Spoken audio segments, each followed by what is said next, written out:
Edgemont, Blandford Field in Scarsdale, New York, a Conference 3 League B matchup. The Eastchester Eagles undefeated so far, 6-0 against the Edgemont Panthers, once beaten with a record of 5-1.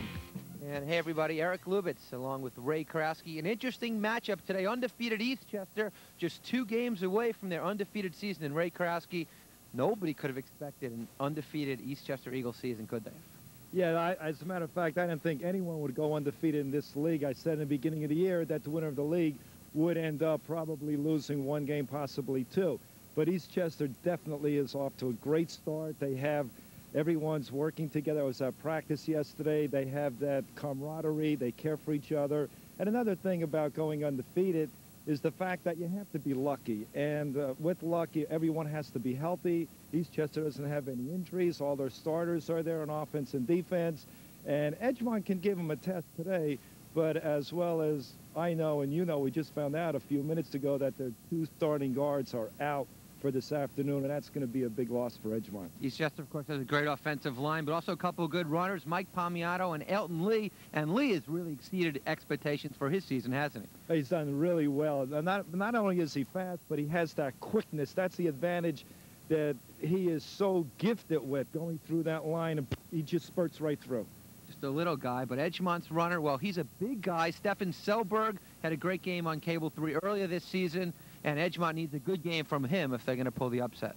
He's a tough individual. He was an all-league linebacker, and as the runner on offense, he's strong, he's powerful. He's like a bull runner. You really have to hit him low to get him down. One thing Selberg will not have going for him today is blocking. That's because Manny Starakis, the #1 blocker on the Edgemont line, will not be playing today. He has pneumonia, and they'll also lose Matrakel. So 2 of their starting linemen out today. It's a big loss because Starakis is a 3-year starter. He is the best blocker on the offensive line, whether he's pulling, trapping. And with him and that pneumonia, I think that the line, they're going to have to pick up the pieces of the line. They're going to have to compensate.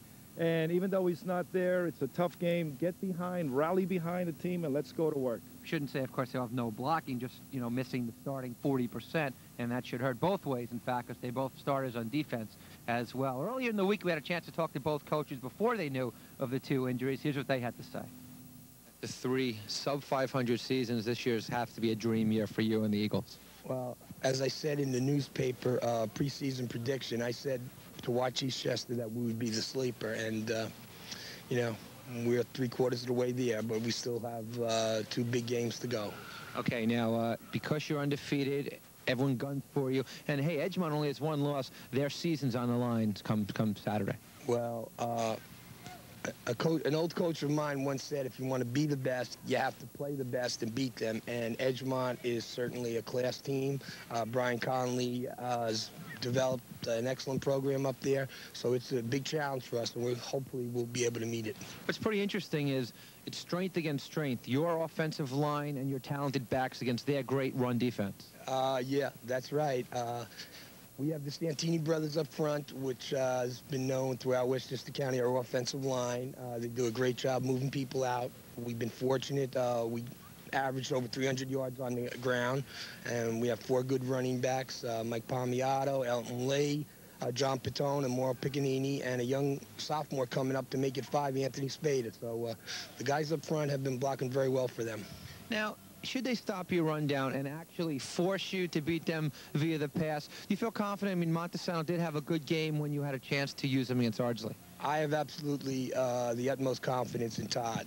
Todd is an excellent passer. He threw for over 300 yards last year, and this year, because of our offensive line and running the ball so much, he kind of got lost in the shuffle. But when we needed it, he was there. Against Ardsley, he was flawless, I think 7 for 7 or 8 for 8. Last week against Pleasantville, he hit a couple, and I'm confident, Todd. No problem at all. Brian, this Saturday's game could be between the 2 best teams in Conference 3. How do you look at it? We look at it as an opportunity to redeem ourselves from the Briarcliff game. We played terrible. We have a chance now to play for the league championship if we win. That'll be a 3-way tie between us, Eastchester, and Briarcliff. None of Eastchester's opponents have been able to figure them out. Is there something you see that maybe they haven't? Not really. It just comes down to you got to contain them inside and do a better job of tackling against them. They have 2 great runners. Okay, but they don't have a great passing attack. Might you try to stop their run and force them to beat you through the air? Oh, definitely. We're going to come up with a couple different defenses that they haven't seen all year to try to confuse them and mix it up a little bit. And we're going to go with 9, some 10-man fronts just to, dare them to throw the ball against us. They may not have a good passing game, but you certainly do. And that's something that they haven't had to defend too much. No, the only team that really threw the ball well that they played is Briarcliff, and that gave them a little bit of trouble. We'd like to throw the ball. We haven't thrown as much as we haven't in the past. We may have to do it this week to beat them because they're so tough and physical up front. It's going to be tough to control the ball and ground it out against them. Of course, since then, he's learned about the 2 players who will not be playing today. We should also point out it's SAT day here at Edgemont and all over Westchester County. So before the game, everyone's up early taking the SATs. That'll have an effect. Well, definitely, because they were concentrating on their schoolwork, and then all of a sudden they have to turn around and boom, and then focus on a football game. In one way, it could be a detriment, but in another way, it gives you time, to get away from football and not think about it and not get nervous, and the concentration, you have a little relaxation. No, we don't want you to get nervous here as you read the keys to victory for the Edgemont-Eastchester game. The keys for Eastchester to win this game, and if any of these teams follow these keys, they'll come out a winner.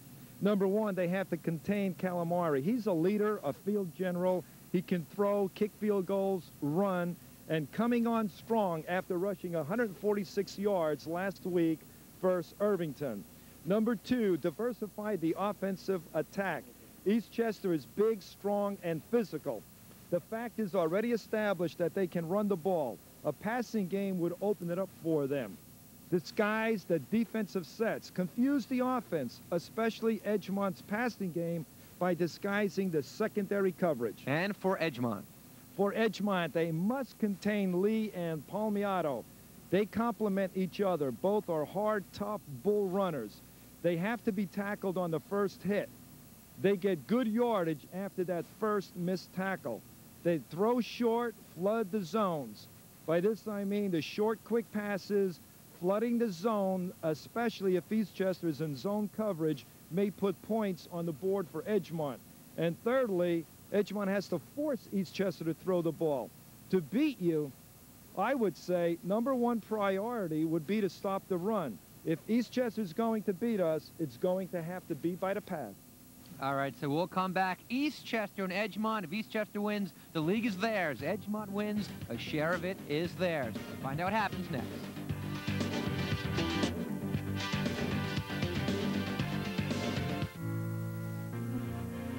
But just in making sure, we know someone who does.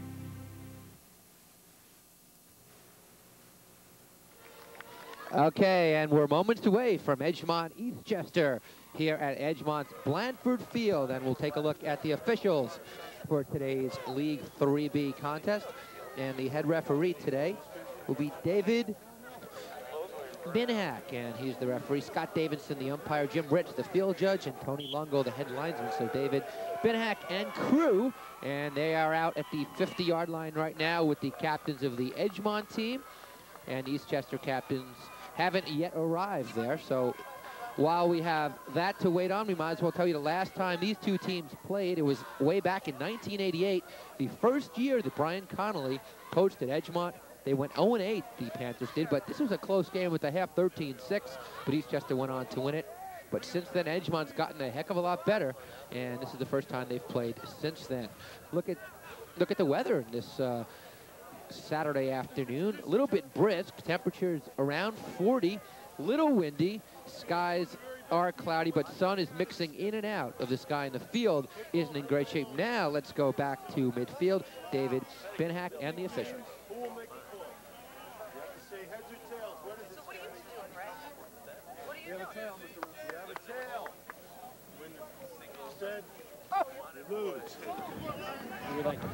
You want the ball. Defend that goal. Okay, now the other officials here today. Scott Davidson is the umpire. Tony Longo is the head linesman. Jim Ritz is the head is the field judge. Okay? Step this way. Step this way.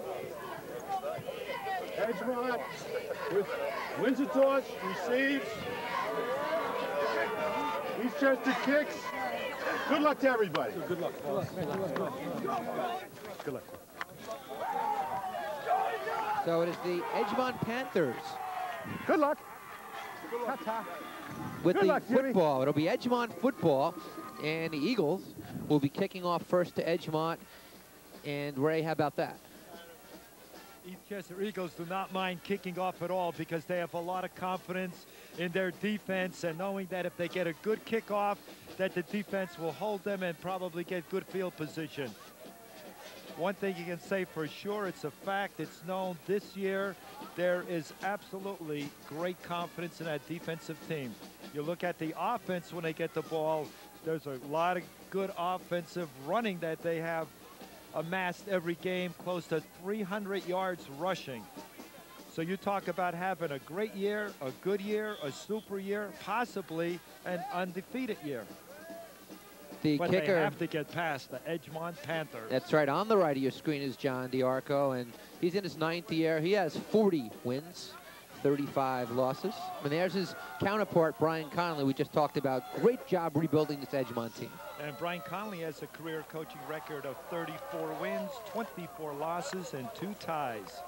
He coached for 2 years at Xavier High School with a 13-7 record.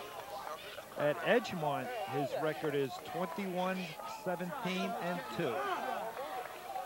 And of course, including in that is his 0-8 first season when he came in and turned this program around. So you take that out, and he's 21-9-2, 7-2 last year, 5-1 this year.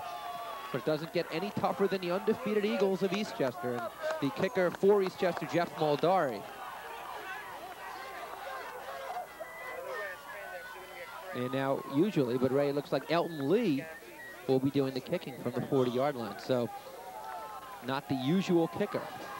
But Lee kicks it off, and it's taken by Polland at the 15. Polland goes right through the middle of the field into the secondary and over the 45. And Eastchester almost was in a deficit. Nice saving tackle that time by one of the Eagles trying to pick out his number right now. And I believe it was Bernardini, 89. The quarterback for the Edgemont Panthers is Peter Calamari, and Peter is certainly a good one. He has thrown for over 500 yards already this year, 7 touchdowns, also has run for over 200 yards as well. He does it all for the Panthers. 6'1", 180 pounds. He has good size, good arm, accurate arm, strong, can run the option well. From the 47, first play from scrimmage, it's a pitch. And it's Caruso, and good yardage. Caruso deep into the secondary. A huge gainer, 14 yards for Edgemont, and they are rolling and rolling early. And Caruso will get to in a moment because he's going to wear 3 numbers today. And that is him, 36. The rest of the offense, Polland, Morrissey. The halfback, Selberg, is the fullback. Tilden, the tight end. The offensive line is hurt, missing Starakis and Matrakos, but Richardson and DeCarlo over 270 each. So on first down, Colomare to throw. Complete to Caruso. Another first down. Breaks the tackle. And he's inside the 20, and Edgemont is having their way with Eastchester so far. That's an 18-yard pickup. And the second first down in as many plays for the Panthers. They are ready at the 20-yard line. Look at the Eastchester defense, which has to wake up and quick. Front 4, Iasola, 3-year starter. Cinquemani, 3-year starter. 2 excellent ones. Bernardo and Casal Juniors, and then Codio, one of the captains, and Bobby Hunt anchor the linebackers, and the secondary, Bernardini, Patone, and Sarasi. On first down, Selberg into the secondary. Selberg right at the goal line. Let's see, we haven't seen a signal yet. And now they're going to say he's down. He gained 20, and it'll be first and goal. And Ray Karowski, Edgemont, is squashing the Eagles.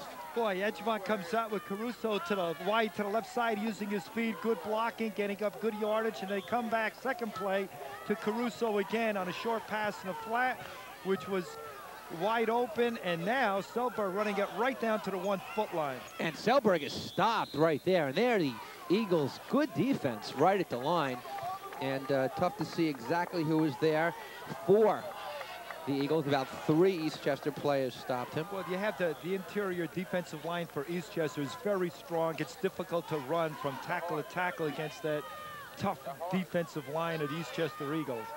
Okay, so it'll be second down, no gain on that. Opening play, just under 10 minutes to go. Second goal, Panthers. Polland takes it right side behind Selberg. Touchdown, Panthers.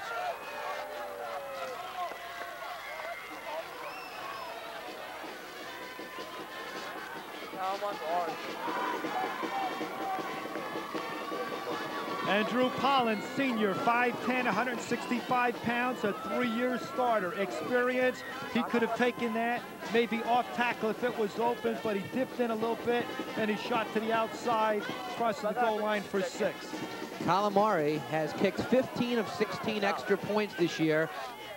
So it's no adventure like it is around Section 1 with a lot of the kickers for Peter Calamari. Trying to make it 7-0. On the hold, it is up, and it is perfect. And Edgemont, who some felt before the game may be overmatched without their 2 starting guards, have come out quick against Eastchester. Boy, that's definitely true because you have Manny Starakis. He's the left guard, a 3-year starter. He's one of the best blockers on the team as a guard. Pulling, trapping, he's not playing. Here's Paulin right here going to the outside. You see he could have gone off tackle if it was there, but no, he chose to go outside, use the perimeter for the score. So Polland is in, Ray, and that is his 4th touchdown of the year. And Skarakis out, and then you have the right guard, Jason Matrakis. He's a junior, 6 foot, 220 pounds. He's a great ball player in that offensive line and a defensive player. He's also out, so that you would think definitely that Eastchester has the advantage with the two starting guards out, and especially in the wing T offense, you need the guards. They're the key to a wing T. Great play calling that time from Brian Connolly in the first drive. Mixed it up to the fullback Selberg. He went to Caruso for a run and for a pass play. Calamari administering the pass, and then Polland the touchdown. So mixing it up, and Eastchester probably surprised at that early burst by Edgemont. Well, there's a big burden on Carmine Caruso because he's wearing number 86. He can play the backfield. He's playing split end. He's going to be playing a little bit guard also. And Calamari's kick goes out of bounds, and that'll mean Eastchester will have an option of taking it at the 35 or have it re-kicked, and I think they'll take it at the 35. So Calamari, also their kicker, did such a good job in the first game kicking, so he will kick off throughout the season. The QB for the Eastchester Eagles is Todd Montesano. Montesano, 14 for 32 on the year, 200 yards passing, no touchdowns, 5 interceptions. And now they will kick off, actually. So before the Eagles get their first down of plays, they elect to kick off. Now, Ray, what do you think about pushing them back as opposed to taking it your 35? Well, right now, the reason you push them back and you get the kickoff because you're hoping right now that you can break it and go for a TD. If you take it on a 35, you know, it's pretty good field position, but still you want that opportunity to go all the way. You know, you have good blocking. The backs are quick. They're strong. If they find a little hole, they'll take it all the way, and that's what they're hoping for right here. A kickoff return. Okay, so Calamari now will kick back from his 35, 5 back, and we'll see if it pays off. And Lee takes it at about his 18, bursts up the middle, breaks a couple tackles, and gets all the way out to the 46. So we've had 2 excellent kickoff returns. Don't worry about it. Let's go defense. And there's the first Beeline System scoring summary brought to you by Beeline. Make a beeline for the goal line. 5 plays, just over 2 minutes. And Polland from the 1-yard line. Great drive, and all set up by that nice kickoff return. And Eastchester's just set themselves up with a nice kickoff return here. Lee took it to the 46. Both Edgemont started at the 47. So we'll see if they could have a great offensive series as well. Lee takes the pitch. And around left side he goes. 15 for Elton Lee. Yeah, but you have a flag on a play here. See, that's good yardage, a good call because you're using Elton Lee that does have that speed and quickness to get around the corner, get his shoulder square to the goal line and try to score. All right, so it looks like it'll, well, we'll wait and see, actually, from the official. It's 9:21 to go here from Blandford Field. It is Tack on. 7-0. And it is again Edgemont, so the run will count, and it should be tacked on to the play, as you just heard from the official.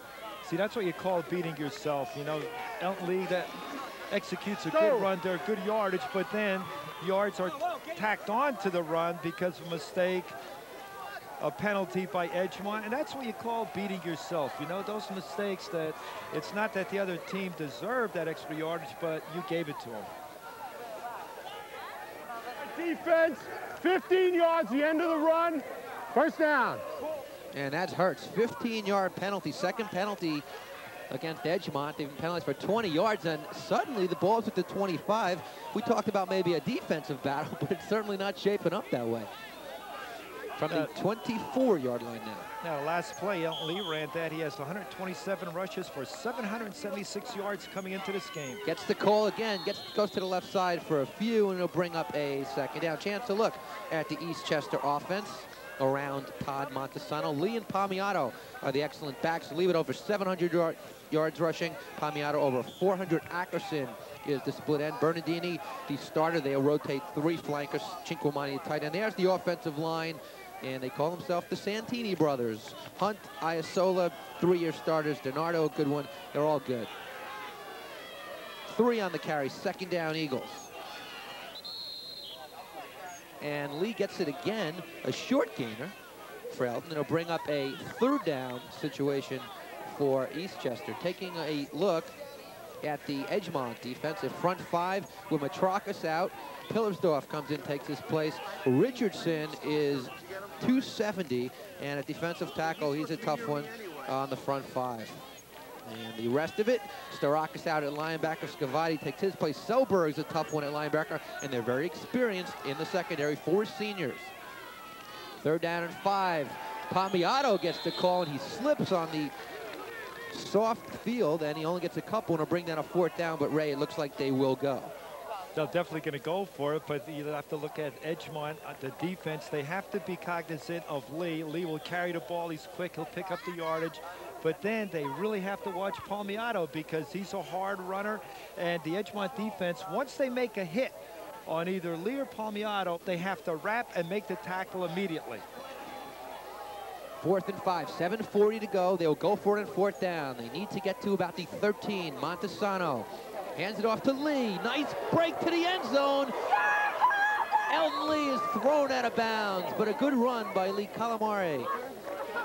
Made the tackle for Edgemont, and a 1st down Eagles. And Ray, you're not surprised that they went with Lee and they also went to the outside? I'm not surprised at all. I thought it was good play calling. You have Joe Luciano and DiCarlo. They're making the offensive calls. They hit the middle, then boom, they go to the outside with the quickness and speed with Lee, and they pick up the 1st down. Good run and a good call. Lee has gotten 4 of the 5 plays so far from scrimmage. There's a look at the little guy. Now, Elton Lee right here, he has 10 touchdowns coming into the game. He's an honors student. And at 1st down, Patone gets the call. And he goes to the left side where he is stacked up. He'll get inside the 5-yard line. And it'll be a 2nd down and goal. And Edgemont's defense has to come up big here. Patone got 2. Well, the defensive line's going to have to come up big because the offensive line of Eastchester, they have a lot of pride in the Santini brothers. You know, they move people. They have a lot of confidence in moving that defensive line. This is where the defensive line has to fire across the line, stay low, have their shoulder pads beneath the shoulder pads of the offensive linemen, and try to make something happen at an offensive backfield. The Eagles have called the timeout. 6:48 to go, and actually they're adjusting the clock here, so 6 and change to go in the 1st quarter, and Edgemont leads at 7-0. They busted out in the first series of downs, were unstoppable, and scored. And Eastchester's done the same thing. They've come right back at Edgemont, and they've got all the way to the 4-yard line. And now it's a big series here for Eastchester to try to get that touchdown back. And Lee has been the guy they've gone to all year and all games so far. They can really go with Palmiato up the middle. It could be a dive. And again, with the speed and the quickness, you know, you have to go to the outside. And, you know, what would be a good play right here is maybe an option play with Todd Montesano either handing off or going into the flat himself and throwing a pass. That would really catch Edgemont off guard. Lee, Palmiato, Patone are back there. Palmiato gets it, left side is stacked up. And Calamari with a big defensive play, and there's the guy who's on the field.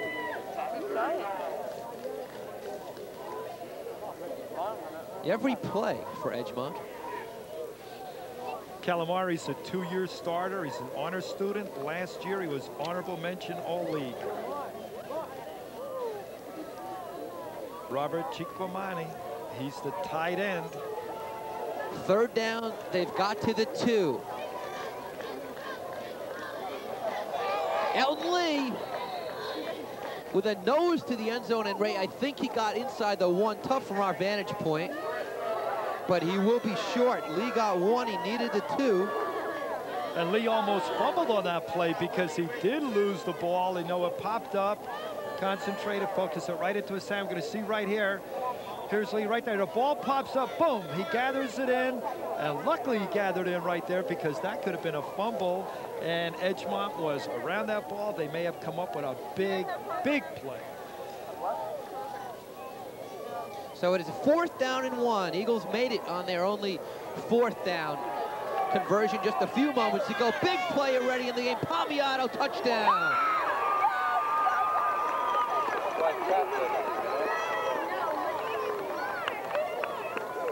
Hey, and that's the sign of a good team.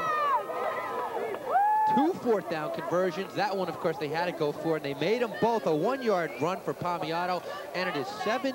Eastchester back in it.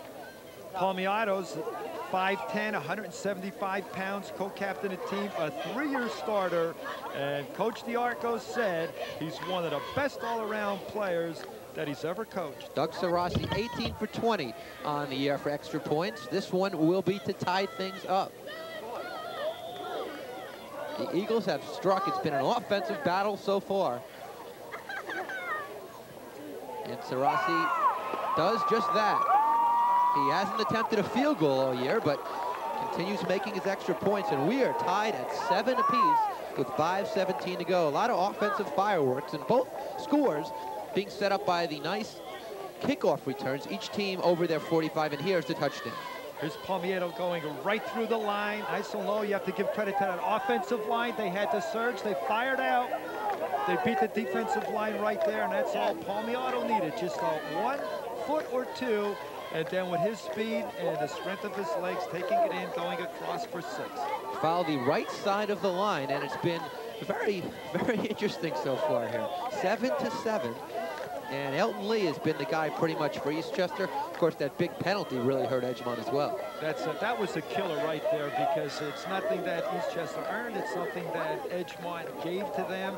And in a game like this, against Eastchester, who's undefeated, and everything's going well for them, you really cannot make a mistake or do things to beat yourself.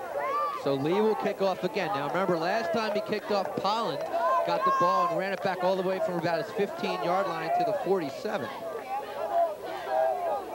So we'll see what happens. Caruso's back there. He's wearing 36, 56, and 86, all 3 numbers. Because he's going to play off Scavati. Polland gets it again, runs into his own teammate, and is down over the 30, about the 32. Not bad field position. That's where Edgemont will take over. Here's a look at our latest Beeline bus system scoring drive, brought to you by Beeline. Make a beeline for the goal line. There it is, a grinded out drive, 4.5 minutes a clock.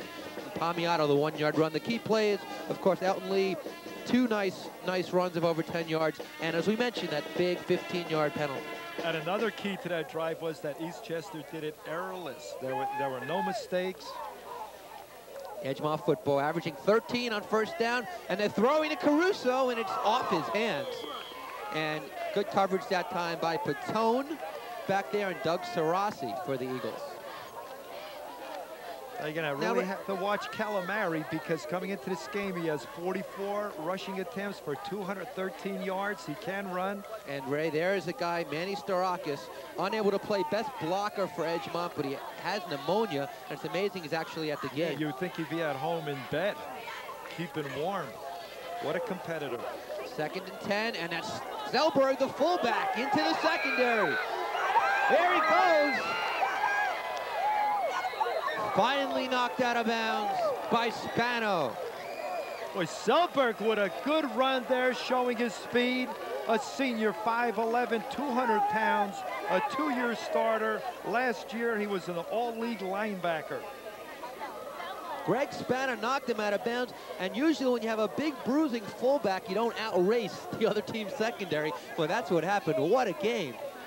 49 yards on the run. He already has a 20-yard run, the 4th first down for the Panthers, and they are again at the Eagle 20. Polland in motion, 1st and 10. Exciting first quarter.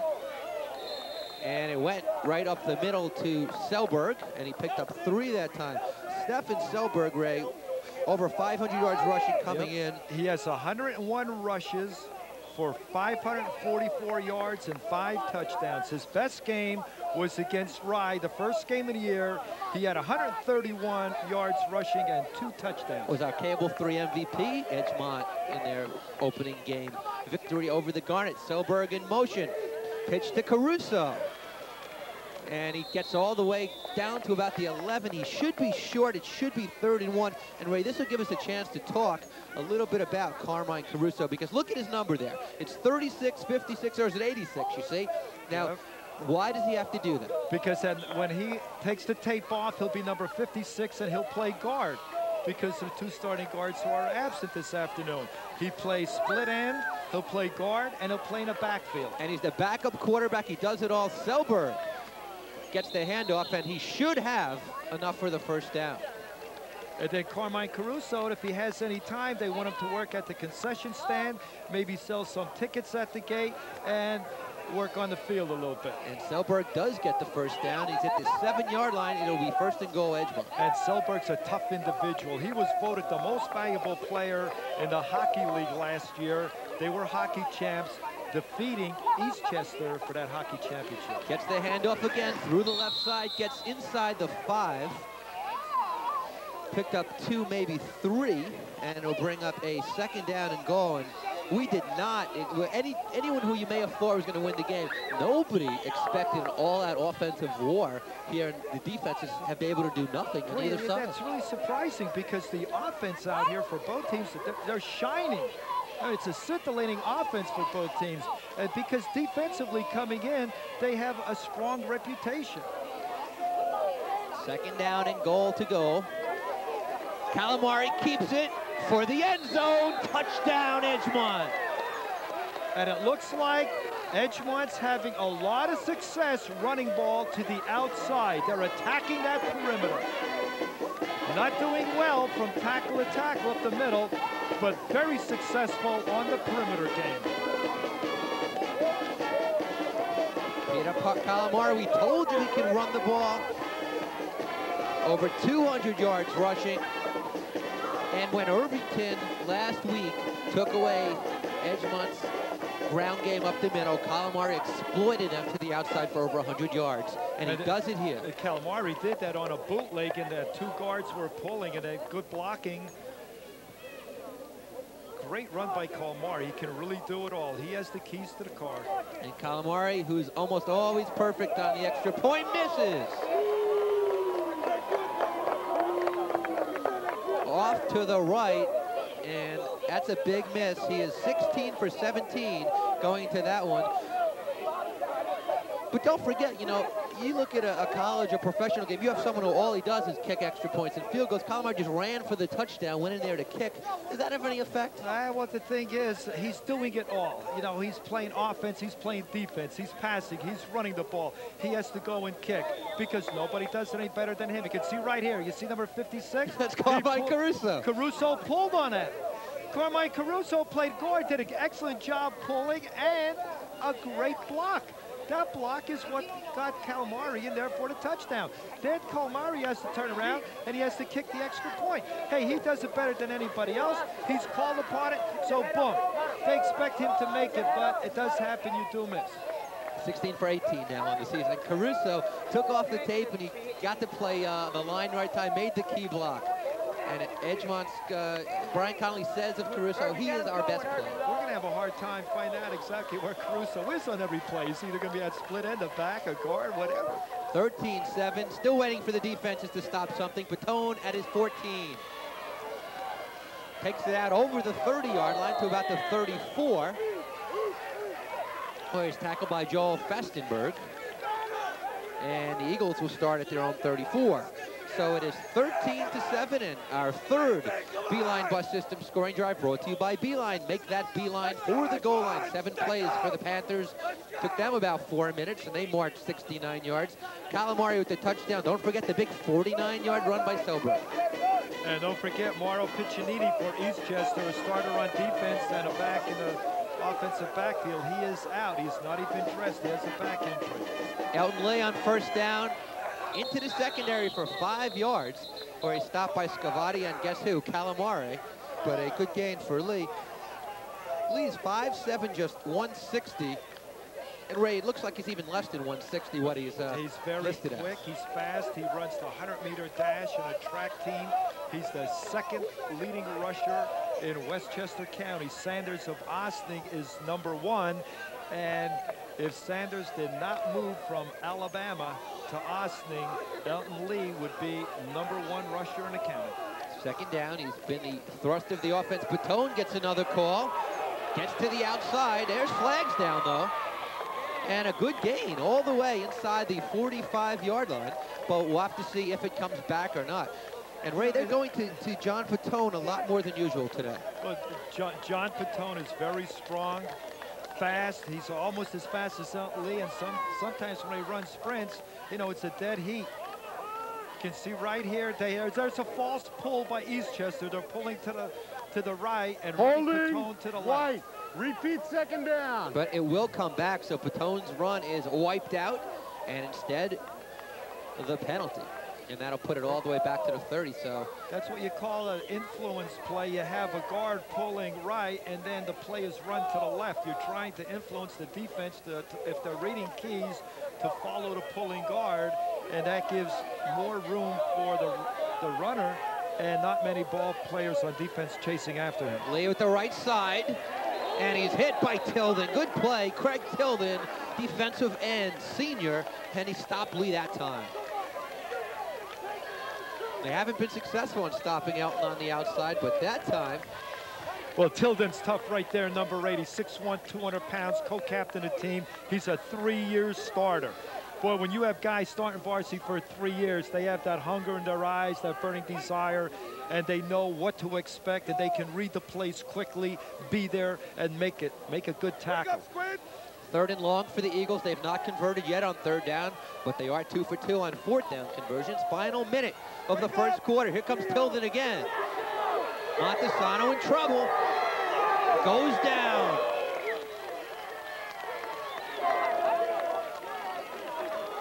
Ty Montesano's a 2-year starter. That's a big loss there for Eastchester. That puts them in a hole. Now there's going to be a lot of pressure on Jeff Malderi. He's the punter, hoping to get a good punt right here, because if not, Edgemont's going to be in excellent field position. Matt DiCarlo in on the sack. Big 6'5" junior, 285. And now we're through one quarter here at Blandford Field. It is 13-7 Edgemont. And before we leave, let's go quickly to Pete Archiello.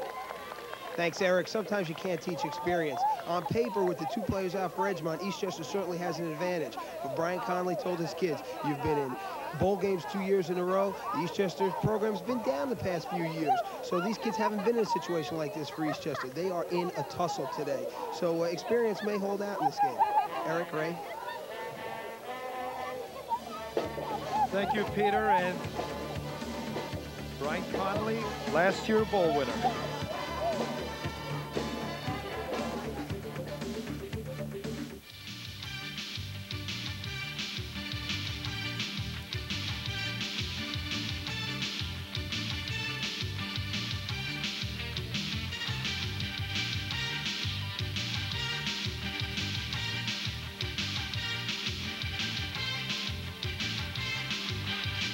The regular season comes to an end in a Conference 1 clash as the New Rochelle Huguenots take on the Roosevelt Indians.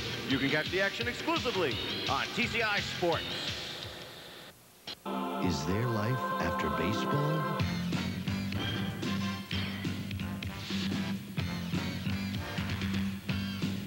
Welcome to Sports Heaven. The action lives on Sports Channel with Pierre Turgeon and the Islanders, Derek Coleman's Nets, Claude Lemieux and the Devils, local college action, plus thoroughbred racing. Heaven's never been so hot. Call your local cable company to order Sports Channel. A lot to get excited about. Here's that last pass play. Here's Tilden coming on. Backside pressure. Todd's rolling out to his left. He's the lefty, number 55, Matt DiCarlo, coming in, 6'5", 285 pounds for the sack. Matt DiCarlo's only a junior. He's a 2-year starter. Coming into this game, he has 25 tackles, and that was his 5th sack of the season. And this is the first punt of the contest. Jeff Mulderry is the punter. Interestingly enough, Elton Lee's been kicking off today, but Mulderry's the punter from the 25. Gets it off a high one, not too deep. And it's caught by Tilden. And a dangerous type of catch, but great field position as the punt goes just 15 yards, and that's going to hurt. Neither team punted in the first quarter, so the defense has finally stopped someone. So the Panthers will take over. Opening moments, quarter 2, and they lead Eastchester, undefeated, untied Eastchester, 13-7.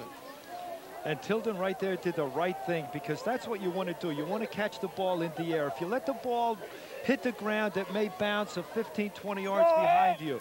That way, it puts him in excellent field position. He's the best receiver on that Edgemont team. He scored 3 touchdowns. From the 39 of Edgemont, Calamari has thrown twice so far, and there's movement on the line, and we'll wait and see what happens here as the refs sort out the flags. Chance to look at our stats through 1 quarter of play here from Edgemont, as we find it is against the offense, and there you go. First down, favor of Edgemont, 5-2. Yards rushing 100 plus for the Panthers, 77 of those to Selberg. And the only completed pass of the game was Calamari's to Caruso for 18 yards. Total yards in favor of Edge. Neither team has turned it over, but now the Panthers, with their 3rd penalty of the game, saw the 1st and 15.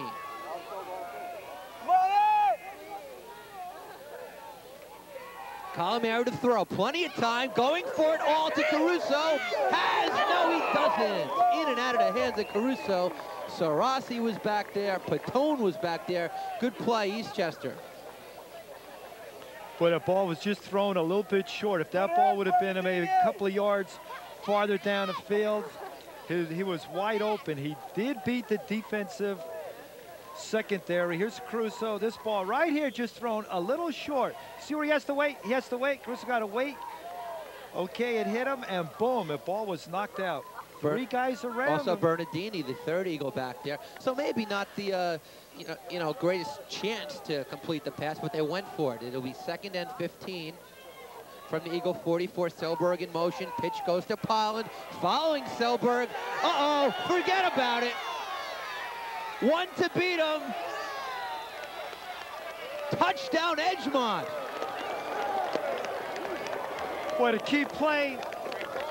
key move on that play was when Selberg went in motion through a key block to get Polland around the corner. Polland squared his shoulders to the goal line, went streaking down the sideline for the touchdown. The 2nd touchdown of the day for Andrew Polland, and boy is he happy. It is 19-7, and Edgemont has been unstoppable today. 3 drives, 3 touchdowns. And Ray, I can't even recall if Edgemont's had a 3rd down situation all day. Well, I'll tell you, I can't recall an offense doing a job like this against Eastchester defense. And the thing that I can observe right now, that the Edgemont success is coming to the outside. It's to the perimeter. They're just attacking that perimeter, and the defensive end, or the outside linebacker, somebody right there, that outside. There goes Selberg. You see that block right there? Boom! There goes Polland around the end. Now he has the sideline. Shoulders are square. Stay close to the sideline. Just keep streaking down there for the 6 points. Also, a lot of success around the outside. Also, you mentioned the great block by the fullback Selberg, but also great move by Polland. I thought it was, definitely it's a great move, but don't forget, Polland puts that move to the inside. That sets up the block. In other words, he's helping Selberg, and Selberg's helping him by executing the block. But that was a good play. It was well called by Brian Conley, put Selberg in motion, used him as a blocker, and why not? He's big, strong, powerful. He'll knock anybody down. Following the timeout is 19-7, opening minute, 2nd quarter. And the Panthers will go for the, well, see, I didn't see who called the timeout. I imagine it would be Edgemont. They probably want to decide if they wanted to go for 2 or for the 1. And it looks like they're set up to go from the 2. Now, when you go from the 2, you start at the 2.5 yard line. And now into the game. They go for 2 points. The ball's on a 3-yard line. Okay, the 3-yard line. Yep. Farber is into the game. And they got to get someone off the field in a hurry here. And they do. So Calamari and Panthers will go for 2. Once again, Selberg in motion. The pitch to Caruso. Throws it. And it's off the hands of Todd Morrissey. So the 2-point conversion is thwarted, and it is 19-7. And Ray, I guess with the 13-point lead, the 12-point lead, they wanted to make it 14, considering Doug Sarasi's such a good extra point kicker. That's right, but what happens now if Edgemont scores again, they definitely have to go for 2 all the time. Right here, he has the option to run. You can see that the Eastchester defense is feathering him out. He has nowhere to run. There's his option. He does pass, and just a little bit too high. Patone back there on the cover. So it's been wild. 4 scores in 13 minutes here at Blanford Field, and it's getting colder by the minute. And don't forget, Eastchester is explosive. They can get this ball right here and a kickoff, or anytime, boom, they can go all the way. So the defense of Edgemont's got a lot of pressure on them now. They're going to have to really come up to the occasion and really come up and make big plays. Once they make a hit on either Palmiero or Lee, they have to make that tackle. Not any missed tackles, because they're going to pick up extra yardage on missed tackles, and big extra yardage.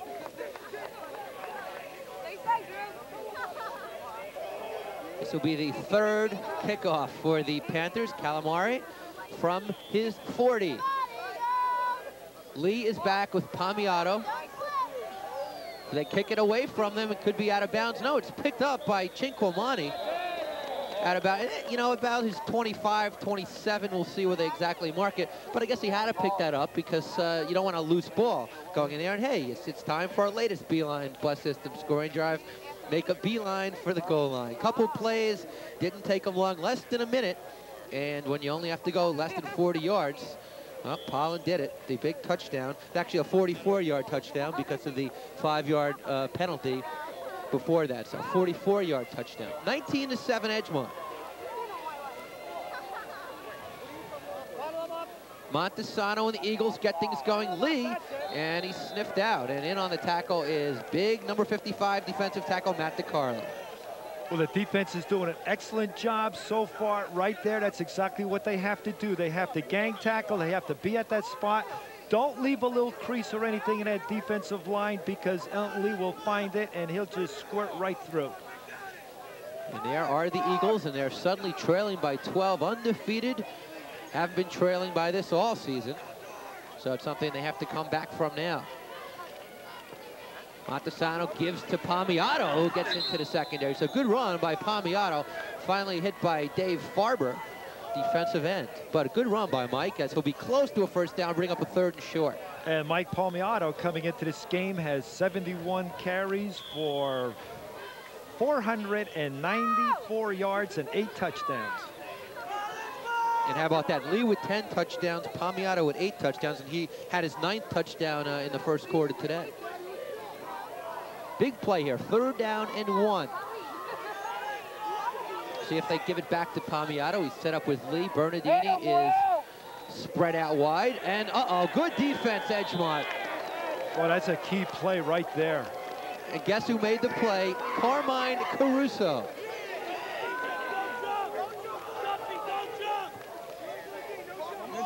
Well, it's a big play right there. Good surge by the defensive line of Edgemont. Now a big question, does Eastchester go for it? And I believe they will. And they're one of the fine assistant coaches, Tim Connolly.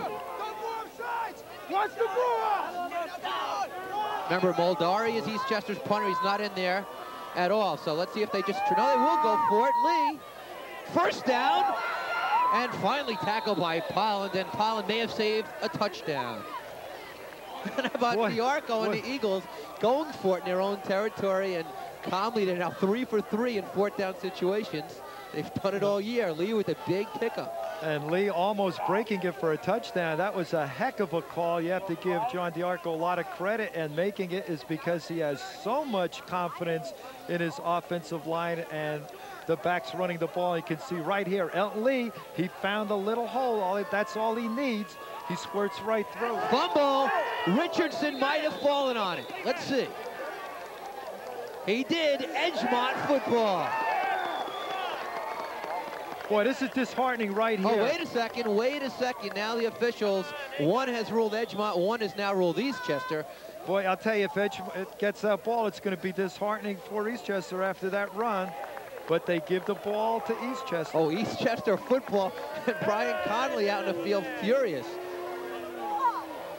And they say Palmiato fell on it. So he'll lose a couple, and that, it's tough to tell sometimes in the bottom of a pile, people biting each other, doing all they can to get the football. Well, you don't know because of the pile. You have to wait. You have to get everyone off that pile and see who has it. The official made the call just a little bit prematurely, too early. 19-7 Edgemont. Elton Lee gets it, nothing there. Richardson in on the tackle. Believe Selberg joined him. Well, I'll tell you, right now, it looks like the momentum's for Edgemont. They're really psyched. They're coming across that line. You're going to have to give them the edge right here, beating the line of scrimmage. Richardson's very strong. He's quick. Very quick. 2-year starter. His quickness is getting off that ball immediately. He's hard to block. And Richardson is potentially a Division I AA college prospect. You know, like Connecticut, Delaware, Grambling. Richardson has 27 tackles coming into this game and 5 sacks. And Ray, don't forget to join me every Saturday night at 8 o'clock, Sunday at 10 a.m., Tuesday 8 p.m. for football features, where we go all around Section 1 with feature stories. Next week's show, we'll have a feature on Harrison quarterback Mark Castaldi.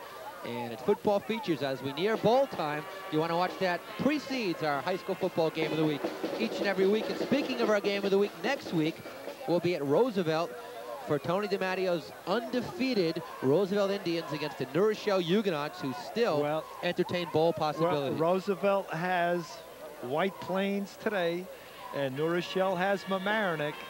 And if New Rochelle can beat Mamaroneck, that game next week will be for the Class A League Championship between New Rochelle and Roosevelt. And this game has certainly lived up to all expectations. 26 first half points, still 7:48 to go.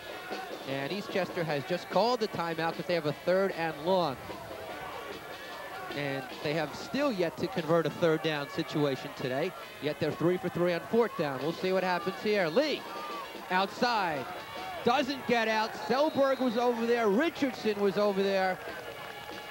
And he'll lose yards, in fact, and he'll bring up a 4th down and long, a sure punting situation. Well, let's see. Last time it was a sure punting situation, also 4th and 2 last time. Yes, but it wasn't 4th and 13. As it is now. No, I'm sorry. I'm looking at the first stick, and there's the other sticks way beyond that. That's right. It's 4th and 13. Don't forget they lost yardage on that fumble. So it's 7-10 and counting, and Edgemont up 19-7. They'll get the ball back. Muldary's punted once today for just 15 yards. And this one won't be much better. Although it takes an Eastchester bounce, and it'll be stopped at about the 40-yard line. A 16-yard kick. And I know the wind is in his face, but now 2 kicks, a 15 and a 16, and that makes up for, makes up for a lot. You know, Edgemont's missing a couple players, but the great field position they're getting certainly helps. And you're right, this is good field position because right now, Edgemont can really open it up. They can either run up the middle, they can run outside, they can come with an option, they can pass, and this really puts a lot of pressure on the Eagle defense. Calamari's only had to throw it 3 times. The running game has been so effective. 1st and 10 from the 40. Pollen gets it, runs behind Farber, and he gets 6. Patone comes up out of his secondary slot to make the tackle. And Pollen coming to the outside. Now let's see if they go to the outside to the left because they have the wide side of the field there. That gives them more running room. Edgemont's having a lot of success going to the outside, and the defensive ends for Eastchester, they're either getting blocked or getting, hooked inside. You can see Pollen right there with a good run, a good move going to the inside, then to the outside, picking up that extra yardage. Koji Tong made the nice block that time on the Panther offensive line. Calamari Gives it to Caruso, secondary. Oh, there goes Carmine Caruso. Pagliato saved the touchdown. And he may have hurt himself in the process. Carmine Caruso is having quite an afternoon. Boy, he's having a great afternoon. That was a counter play right up the middle. Boy, can he run the ball. And he can do it all. He's a split end. He's a guard. He blocks well. A great run. Counter play right up the middle. Excellent run. Good speed. Yeah, man, the young man is giving it his all. And he is, Caruso is hurt. And boy, you talk about, it's the one guy we can't lose. You talk about giving 100%. You can't ask for anything more from that young man. From the 8-yard line, Selberg, rather it's Polland, and it'll be knocked out of bounds. So it'll be a 2nd and goal now. He got about 3. All the way to the 5. 2nd down, under 6 to go, first half.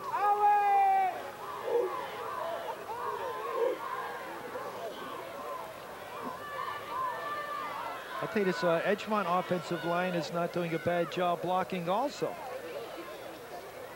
You know, Eastchester comes in with the reputation, Santini brothers, you know, good, strong offensive line. But Edgemont doing a good job here this afternoon. 2nd down, Selberg up the middle. He'll get close to the end zone. He'll be short. And I'll bring up a 3rd down. Now remember, Edgemont can kick a field goal if they don't get in here. Of course, they would rather get to 6. That's definite. Definitely want to get to 6. Let's see if they go to the left side here because they have the wide open field to the left and maybe get a good block here or two from DiCarlo. From inside to 3. Selberg twists his way right to the end zone, and he is not in. And they did go to the left side. They went behind Matt DiCarlo. Now, this is very crucial. We'll probably see an Edgemont timeout here. The ball sits inside the 1-yard line. A field goal would make it a 15-point lead. It is almost an automatic field goal, just like an extra point, though Calamari has missed 1. They will go for the touchdown.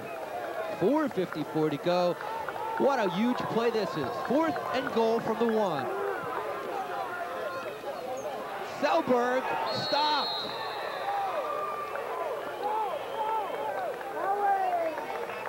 Now Calamari kept it.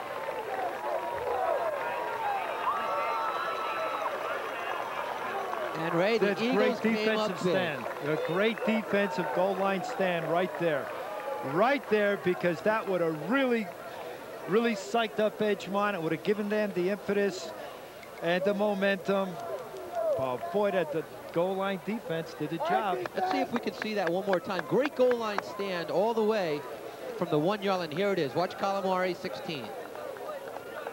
Let's see the blocking. Straight ahead. The blind's got to fire out. There's the fake to Selberg, and now he's supposed to follow the hole, and it is sealed tightly and quickly by 3-4 defensive linemen of Eastchester. Greg Spana Jr., right outside linebacker, the big play. Now the Eagles at their own 1, dangerous territory. Montesano throws, and it's incomplete. That's an interesting call, trying to open things up from your 1-yard line, intended for number 38 of the Eastchester Eagles, Will Ackerson, the split end. Now, this is a big series right here for Eastchester because they have to get out of there. Their backs are up against the wall. They're too close to the end zone. If a good rush by the defense, it could be a safety for Edgemont. They have to get out of there, at least get a 1st down, have some room. If they do get stuck, then to punt it. If they get trapped right here with 4th down and Meldari's only back about 10 yards, that's pretty short to punt the ball from. 2nd down, 10 from the 1. Trying for some breathing room there, and they didn't get it. It may be a safety. Let's see. No, the Edgemont ball players are making the call. No and safety. The officials have to make the call, guys. The officials make the call. Let's see. It's tough again from our vantage point. We're all the way on the other side of the field. Now let's see if you can see what happened here. They need to get over the goal line, and there's Lee. And there's that defensive line, that good surge by the defense. Okay, his knee's down, the ball's on about the 1-foot line. And right now the players come up from that pile and they're calling for a safety.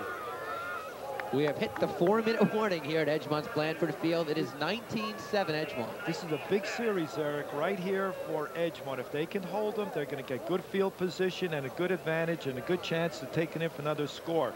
This is also a large series for Eastchester. They have to get out of here somehow, because it's really going to put a lot of pressure on the punter, who is only going to be back. I mean, he can't step off the field. He's going to be right up against that end line. And if Edgemont puts pressure on, if they put pressure on, like this young man right here, Richardson can, they can go in there for blocking the punt. Almost got himself in the scoring page with a safety there. So it's 3rd down and 10. Ball rests right on the Eagle goal line. The catch-22. Montesano hasn't completed a pass today.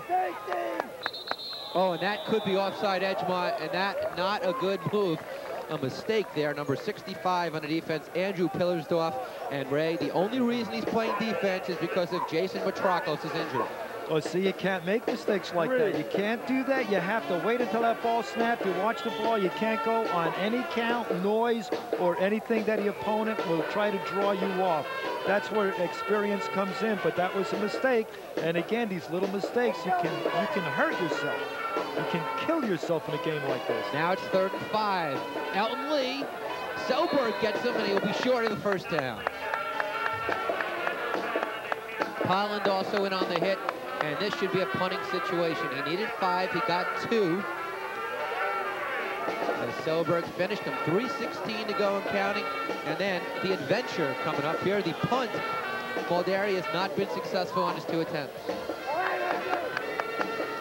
Jeff's Stefan Selberg, last year all-league at linebacker. Muldari needs a good one here, though. He's from his 8-yard line.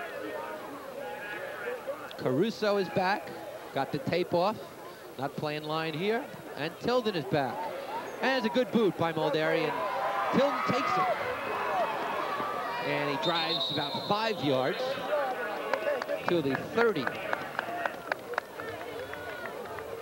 So a 27-yard kick, Muldari's best so far, and they needed that to get out of there. But Edgemont still with good field position all the way at the 30-yard line, and they have 2:42 to get something done. They've only been stopped once all game, and at the 1-yard line. They're in good field position, and don't forget, they have Caruso, a good receiver, Tilden's a good receiver, Calamari's an excellent passer. They can run the ball, really puts the pressure on the defense. They have to watch the run and the pass here very cautiously. Chaim Ryback is now in. He's wide right.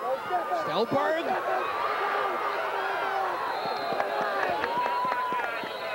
And they call it down. What a run, Stefan Selberg. He's been unstoppable, and that's been the key to a wingtip. He's running like a runaway locomotive. Power, strength, good balance, hard to bring down. Running with a lot of determination, intensity. 2-year starter. Another 16 there, and here he is getting it. A good run. You can see he's almost knocked down. The balance keeps him up there now. He's got to hug that ball. They're going to try to strip it. Gets it again. That's Polland. And he'll get a few. We're under 2 minutes to go now, and Polland got inside the 10 that time. It'll be 2nd down.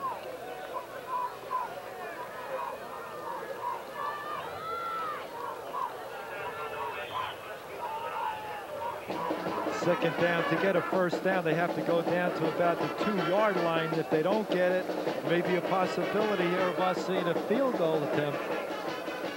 Minute 30 and counting. 1st half. Polland right side and knocked out of bounds.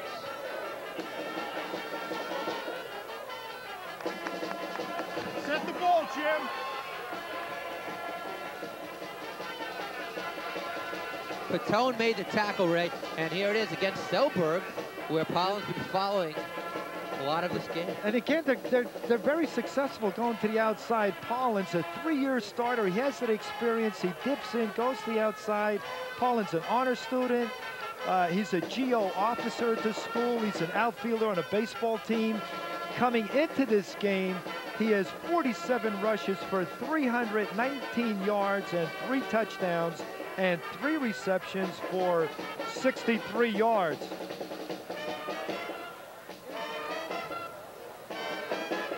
Ray, I was going to say, I didn't think they were that close. Not that close. I don't know why they measured that time.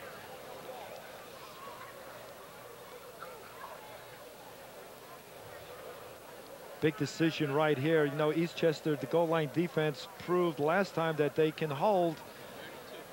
And it's up to this offensive line to fire across. You know, you get toe-to-toe right here and just fire across and surge straight ahead. Yeah, but the clock is not official here, but it's winding down to about a minute. Minute 2, minute 1. 19-7 Edgemont, 3rd down and 1. They've had the ball 4 times in the first half. They've scored 3 touchdowns, and they were stopped at the Eastchester 1 on downs. And this, their next possession after Eastchester 3. The story of the game, despite 2 missing offensive linemen, the line has played well, the play calling has played well, and Edgemont has been unstoppable offensively. And now with 1 minute on the clock, they want 1 more score to go into halftime with. Eastchester's trying to stop. Calamari tried to sneak last time. Let's see what he does here. Keeps it, runs in, touchdown, walked in. That's a bootleg play. Did it on the bootleg and going to the outside again. This is their success this afternoon for the Panthers, the outside game. The 2nd touchdown for Calamari. He's got 2, Pollen's got 2. And Edgemont has a 25-9 lead. And who would have thought it? A rout at Edgemont. It is a 25-7 lead. I said 6, I'm sorry. And now Calamari will try for the extra point. Well, there's so many points going up on the board here right now. Can't keep track of them. It's hard to keep track of the exact number. Morrissey is the holder for Edgemont. And this one is up, and this one is good. So it is 26-7 Edgemont. We'll come back right after this.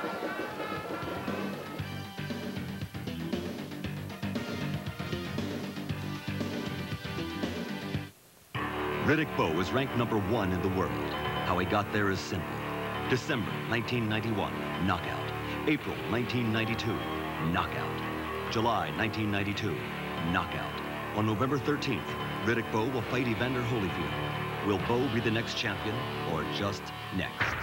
Budweiser presents Holyfield versus Bowe, Heavyweight Championship Friday, November 13th, the Mirage, Las Vegas.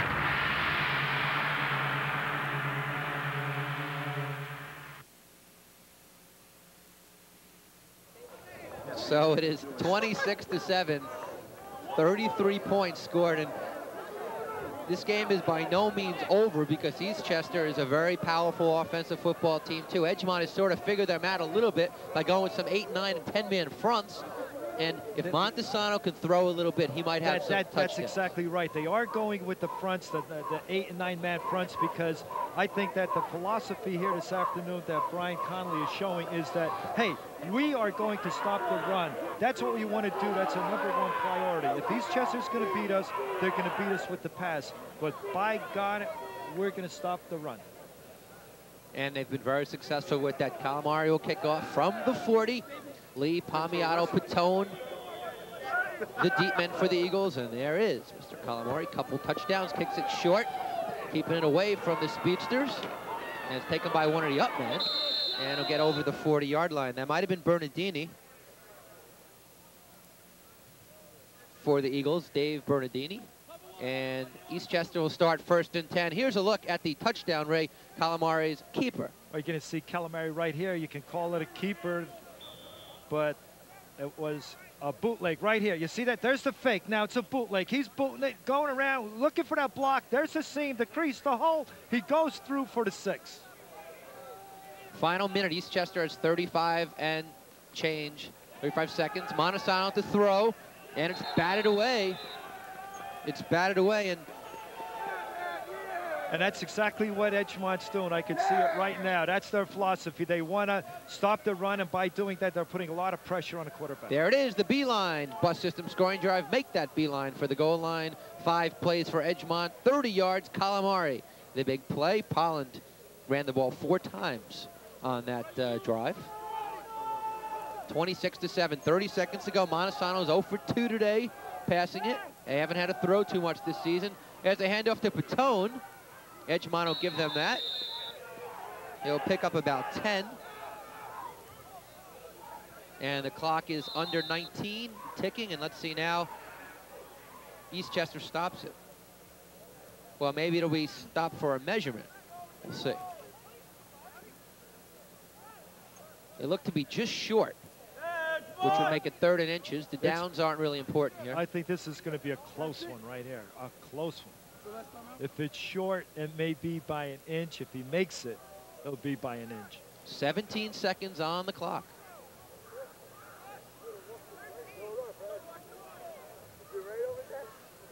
And they did make it. Made it by 2 inches. The Eagles' offense hasn't really broken anything. They had a very good first drive. Lee had a couple nice runs, 15 and a 12-yard run. They had that big penalty tacked on. Other than that, they have not been able to figure out Edgemont's defense. That's the first time we can say that all year. Well, what happens at Edgemont's really changing their defense. They're showing different looks. Montesanos could be the final play of the half. Gets it off, and it's called incomplete. Looked complete to us, but Ackerson, they say it was out of bounds when he caught it. His foot was out of bounds.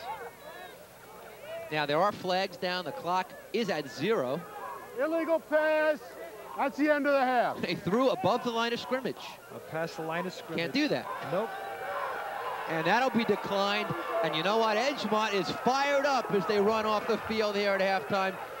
The Eagles are dejected, and Pete Archiello's with Brian Connolly.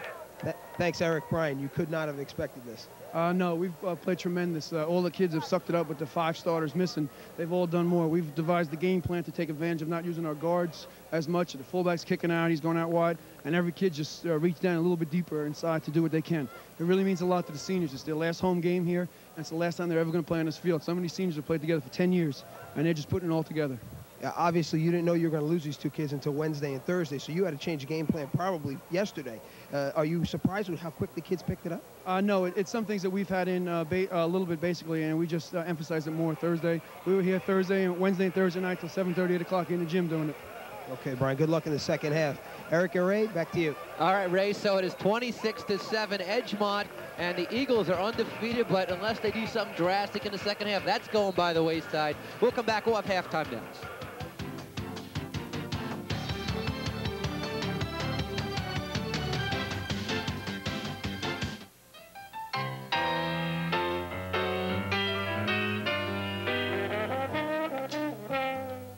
Anybody can use one of People's Westchester's automated teller machines. Conveniently located throughout Westchester County and available around the clock.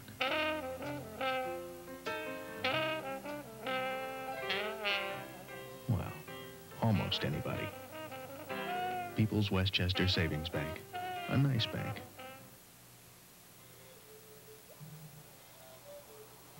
This is my daughter. This is her photograph. She still hasn't come home. Not in 10 years. Have you seen my son? She asked me. Have you seen my Seems son? that only yesterday she was a little angel in my arms. Now she's a young lady, a student. Another disappeared. Have you seen my son? He had a shining scar on his temple and rose-covered lips. Every night I say goodbye to her. I'd kiss her. Have you seen my son? She asked me. Have you seen my son? Isn't it true that she is so pretty? That she has an angel's face? Have you seen my son? She asked me. Have you seen my son? It seems as if she were alive. Men, women, children, unjustly imprisoned, tortured, executed, or disappeared. Every day, Amnesty International shines a light on such cases wherever they occur. Call 1-800-55-AMNESTY and raise your voice for those who can't. It's your human right. At Nick at Night, the quality goes in before the shows go on. Classic styling, a deterrent security system, sleek aerodynamic lines. Would you like to feel the lining? Plus an overhead suspension of disbelief, plenty of trunk space, and an airbag standard with fully automatic transmission from cable to you. Get behind the wheel of the 92 Nick at Night. Good TV built to last. And welcome back here at halftime. 26-7 Edgemont defeating Eastchester so far anyway by 19 points. And time to look at our stats through one half of action here at Blandford Field in Edgemont. the first downs in this one in favor of the Panthers, 7-4. Yards rushing, you can just circle that one. That's really all that matters. 240 for Edgemont, 100 of those for Selberg, 73 for Caruso, 62 for Pollen. Great balance between those three. Elton Lee, 49 of the Eagles, 64. And the time of possession in favor of the Eagles, but shows you what that means. Not too much, certainly not in this one. Now, what would this do to the League 3B standings if it stayed the way it was? Well, Eastchester would have their first loss. Edgemont would be 6-1. Briarcliff would be 6-1. And Ray, we would end up with a three-way tie for the League 3B championship. Well, that's going to really put a monkey wrench when you start talking about bowl games. You know, who's going to go to the bowl game? And again, who wins the league? It's a three-way tie. I look at it this way. If you tie for a league championship, you won it. You know, you won it, you share it with someone else. So you didn't lose it. It's a tie, so you take the credit that you won it and let the other team take the credit they won it also. All right, we'll come back halftime. We'll continue. It's 26-7, Edgemont.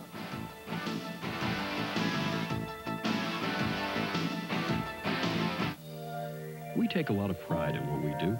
We should, because what we do is pretty important. It's our job to see that you're comfortable, whether you're going to work, shopping, or anywhere else.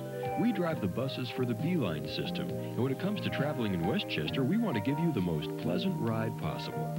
You probably don't realize how perfect the Beeline is for your lifestyle, with buses to just about anywhere you want to go. They're clean, safe, and convenient. Spare yourself from the expense and hassle of driving. Get to know the Beeline. Our top story, business news. Some Debbie, businesses are... what are you doing out there? Nothing, Dad. Have you made those copies yet? I can't, Dad. The copy machine's broken. Have you faxed that order to Acme Supply? The fax machine is broken, too. Doesn't anything work around here? Yeah, the cable TV is working. We're working hard to make sure your cable system's technical quality is grade A. TCI, we're taking television into tomorrow. Check out the scoring summaries for the first half. Edgemont got on the board, and early, only 2 minutes into the game, Pollen capped the drive with a 1-yard run. Eagles came right back and tied it. Palmiotto, a 1-yard run. It was 7-7. Still in the first quarter, Calamari kept it himself for the touchdown, 13-7. First 3 possessions of the game resulted in touchdowns. Second quarter, 2 scores, both Edgemont. Pollen, a nice run for the score, making it 19-7, and then Calamari, a 3-yard sneak right before the half on the option, making it 26-7. Ray, want to look at a couple of plays. Andrew Pollen, 2 touchdowns, does a nice job here, nice blocking. He follows the fullback, Selberg. Yeah, he follows. Selberg does a great job blocking, going to the outside. And again, they're getting this such success going to the outside. And here again, they're going to the outside again. Here's Calamari. You see how he dipped in? He set up the block, and then he goes to the outside. That's a good run. That's a sign of experience. And hey, what a block from Carmine Caruso of Edgemont. 26-7. We'll kick off the third quarter next.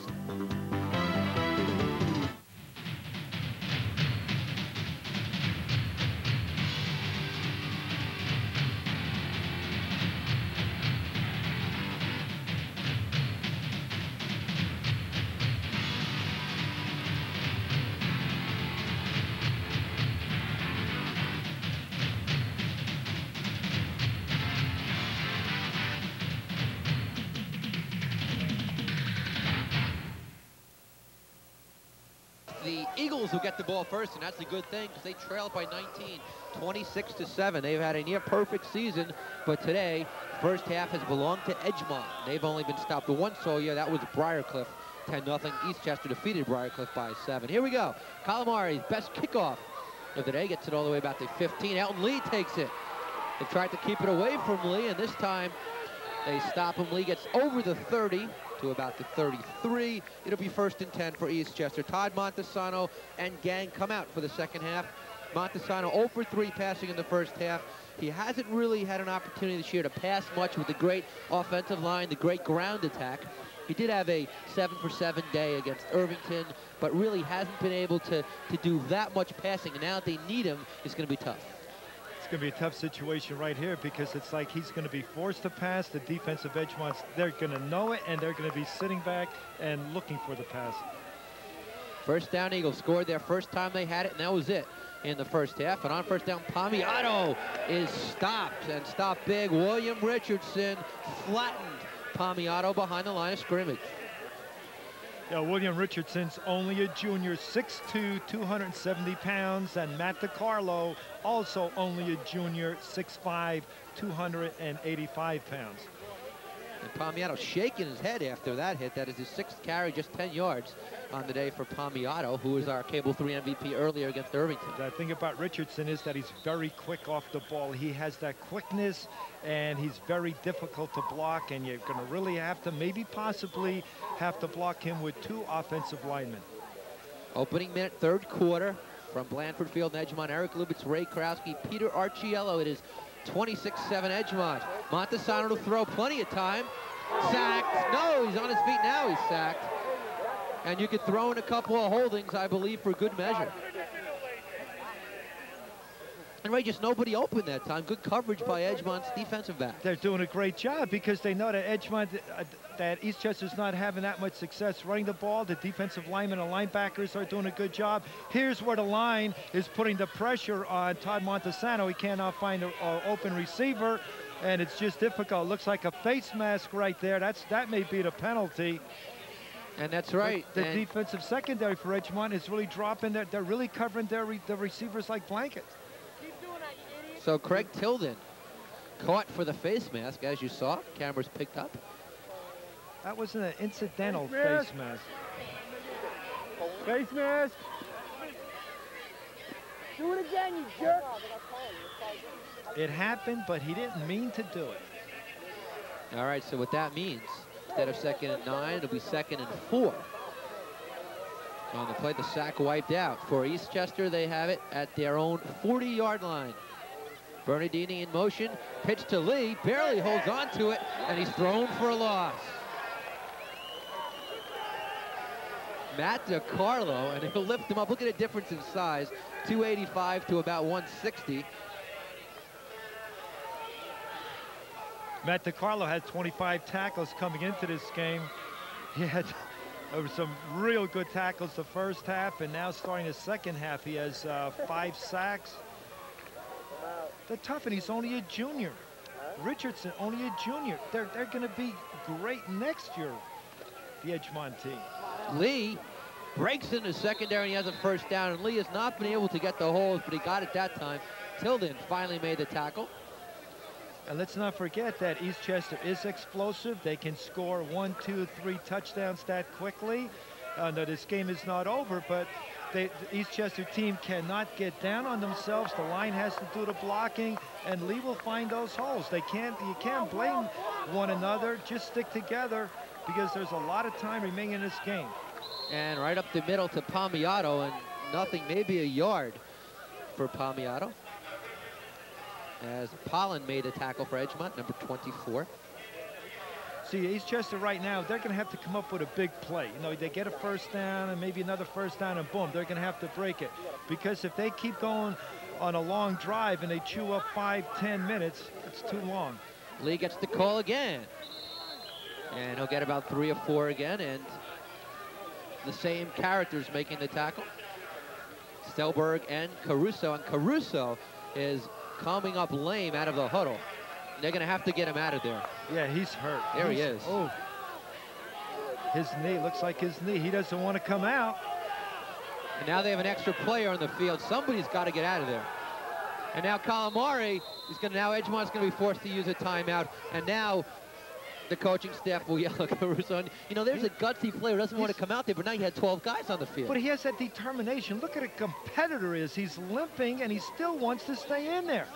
Coach sent a man in there for him because he recognized that he was injured. He's limping. It might be a knee, or it might be a cramp, or whatever. It might be, you know, a bad contusion or whatever. But get him out, rub it up, and wait till he's okay to go back in. But he doesn't want to come out. He wants to stay in there and play hurt. And there he is. He's on the sideline. He's doing it all today.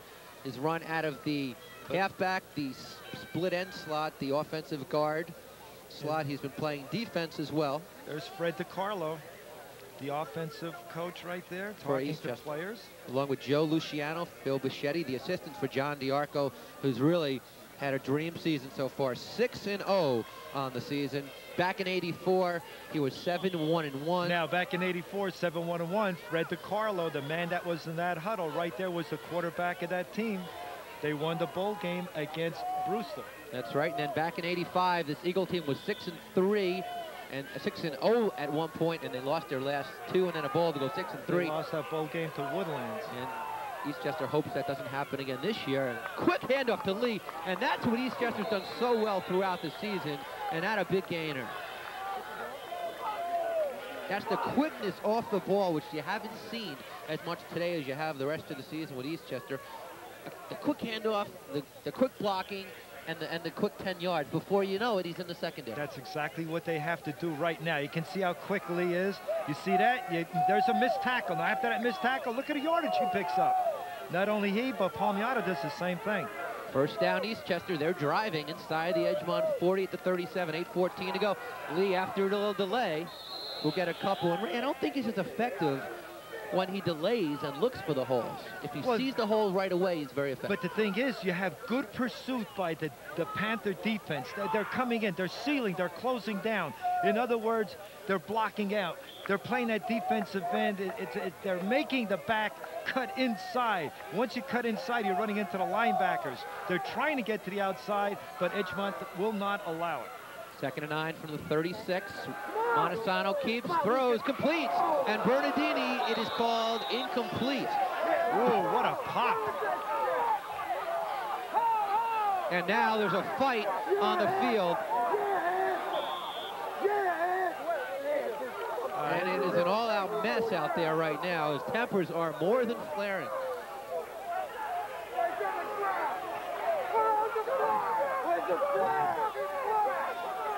As you can hear, players, coaches, fans alike not too happy about this. And Will Ackerson involved.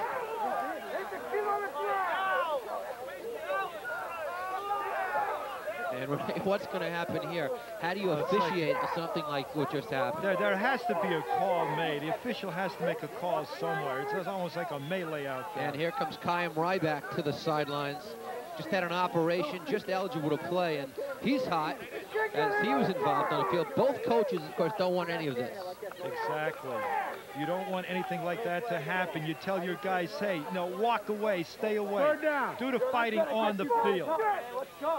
Personal foul over here. Personal foul over here. 88 and 49 have been... I believe he means 48. 49 48. That 88 and 48 have been disqualified. So just an incomplete pass.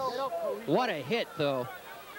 And there's Ryback. He's been ejected. He's been disqualified. He's added the game. That's it. That's right, along with Bernardini. I mean, he's out. That hurt. That hurts Edgemont. Let's see this big pop once again. That's a great hit. There's no doubt about it. There's no reason for any fisticuffs. It's Todd Montesano. There's the pass. It's right on the money. Boom. There's the pop. Whoa. Okay, he's down. Oh, looks like 48. Oh, that's Ackerson. 48 is on top. That looks like that's Ackerson. Ackerson with that near reception. 48 ejected for the rest of the game. That was unnecessary, uncalled for, and it really hurt the Edgemont team because they're down in numbers already.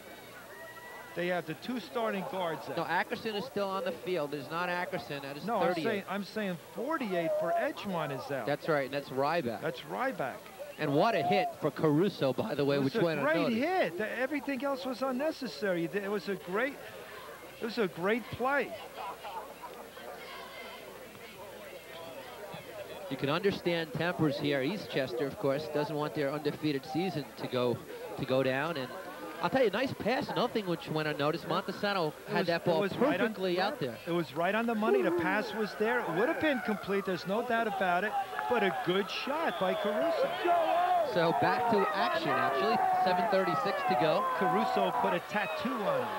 And Lee gets it on 3rd down, only a couple. And now Edgemont's defense is fired up. Selberg makes the tackle. They are fired up. Well, I'll tell you, they have momentum, and, they have the 26 points behind them.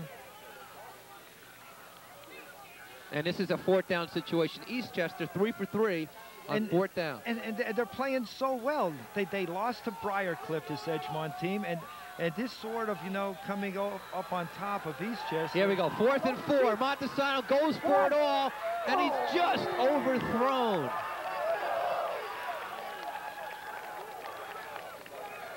And not by much. Ackerson may have been open on that play. He wasn't the intended receiver, though. That was a post pattern. Post pattern there.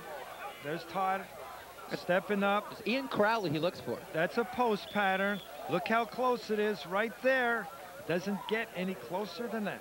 He had his 3 defenders beaten. Just missed. So it's 26-7, 6:56 to go. Edgemont has stopped the Eagles. They take over on downs at the 34-yard line. Now Ryback is out. He had been playing some tight end for him. So the Panthers, already depleted, have to go a little bit deeper. And Selberg bursts into the secondary, puts his head down, 15 yards, 1st down, Edgemont.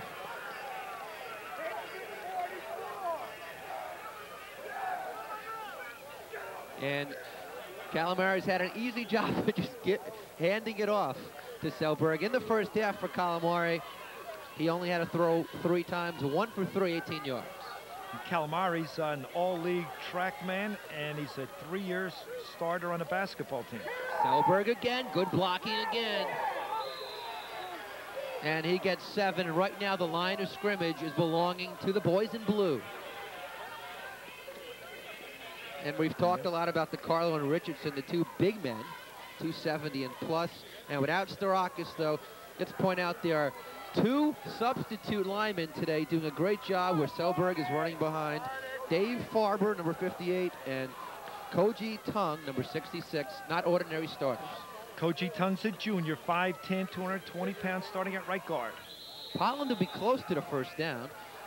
Picked up 3, first carry of Polland in the 2nd half. And there's Koji Tung, one of the 2 we talked about, and he is hurt, Ray. And if he goes, then that means Carmine Caruso is definitely going to have to play the rest of this game at right guard. And don't forget, Caruso is hurt himself.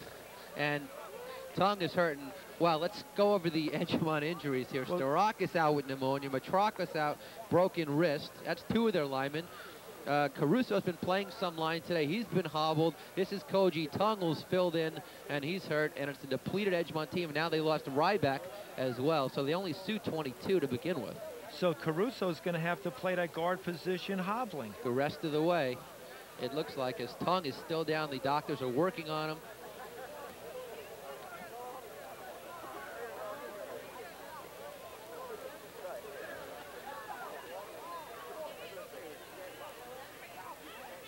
And his leg is in pain. He is in pain. He is not moving. And Ray, there's Jen Carapella. She's the cheerleading coach for the Edgemont team. Her father, Al Carapella, is being honored by the University of Miami. He'll be going down there, I think, next week or the week later. Down at the University of Miami, where he will be honored by the school and the football team because he was University of Miami's first All-American. And Ray, the Tuckahoe Tigers are at the game today. The Briarcliff Bears are at the game today, and the Pearl River football team is at the game today. Tuckahoe's at the game today. They had a forfeit win over Rhinebeck, so they are behind the Eastchester sidelines. And, of course, they have Eastchester next week. Briarcliff is here because they have a bye week. And they certainly want to share the league as well. So with an Edgemont win, they get the other piece of the pie, the 3rd share. And Pearl River's here because they might play one of these teams in the final bowl game. And there is Tung being helped off the field by Scavati, 33. Right. But I'm going to tell you what, if Bronxville goes undefeated, even though they're Class D, I bet you the bowl committee, if Pearl River goes undefeated, they're going to pick Pearl River and Bronxville for a bowl game. And that means they're changing horses in the middle of the stream, because earlier I was told that they would have a Class D bowl, and now they're getting a Class D team if they're undefeated to play a Class C team. And it's good to see Tongue at least being able to walk off with the aid of his players, not have to be carried off. He's on the bench. He's probably done for the day. Caruso is now in at right guard. He'll probably keep the 56 on the rest of the way. 3rd down and 1 for the Panthers. They've gone to Selberg throughout this drive. And that's Todd Morrissey. He hobbles 1st down. and a couple of hops on that, and he picks up a nice gain. And a key block in there was Caruso. He's playing right guard now. He pulled left, turned it up, executed a block. What more can you ask for the young man? He's doing a great job. That is the first carry of the day for Todd Morrissey, senior halfback, has a touchdown coming in, over 100 yards rushing, and he's also one of the leading receivers, but they haven't had to use him too much. He's a 3-year starter and 2-time honorable mention all-league player. Todd's also an honor student. Panthers 1st down from the 36. Selberg, good yardage, and he slips. He went for the cut. The field is soft, it's a little moist, and his shoe just dug right through. See right there, he wanted to make that cut to the inside and pick up more yardage and possibly a touchdown. Right here, the line's doing a good job blocking. There's a good kick-out block by Caruso. Off tackle goes Selberg, making the cut to the inside, slips and falls down. 9-yard gain for Selberg. 4:40 to go, 2nd down, and a long one for the Panthers, who are driving here in the 3rd quarter. With the big lead, Selberg. And he may not have got it. Codio in on the tackle for Eastchester. Also number 44 for the Eagles, so Anthony Spada. You know, we had a shot of Jen Carapella, the cheerleader coach for Edgemont. She is a phys ed teacher. She's looking for a job. She told me that if anyone's out there wants to hire a phys ed teacher, she wants a job. 3rd down and 1, and that might have been movement on the offense. We'll wait and see. If it's on the defense, it's an automatic 1st down. Anthony Codios, one of the co-captains for Eastchester, is a tough linebacker. Dead ball foul, false start. You see what Edgemont's doing right now, they're doing so well running, and when you run the ball well, what you do, you're chewing up the clock. They're getting the 1st downs, they're getting them by the bunches, and everything's in their favor. It's to their advantage. It's their advantage to play bend, not break defense. Eastchester had a drive using half the quarter up, and now Edgemont is using using a quarter. But anyway, 6th penalty against Edgemont. They've been penalized for 40 yards. Eagles have only been hit once for 10. Polland on the right side, good block, Farber. And he's out of bounds, and flags are thrown again.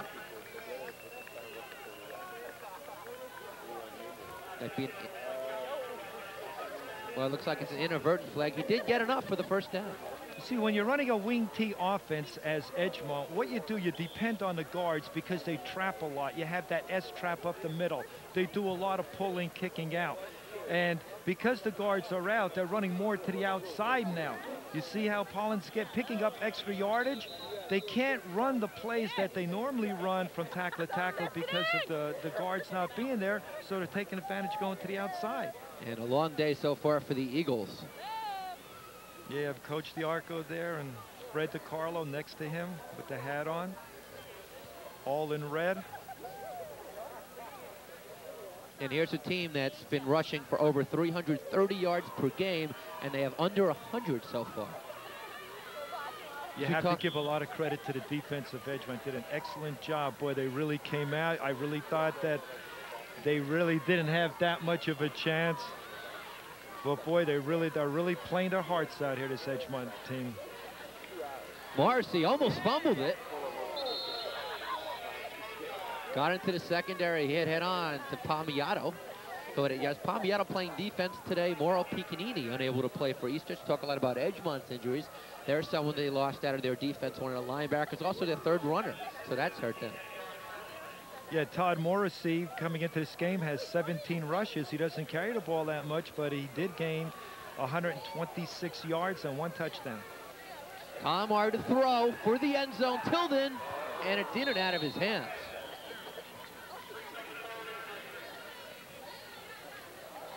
Only the 4th pass of the day for Calamari. Before the game, Coach Conley told us, don't be surprised if we throw it 25 or 30 times.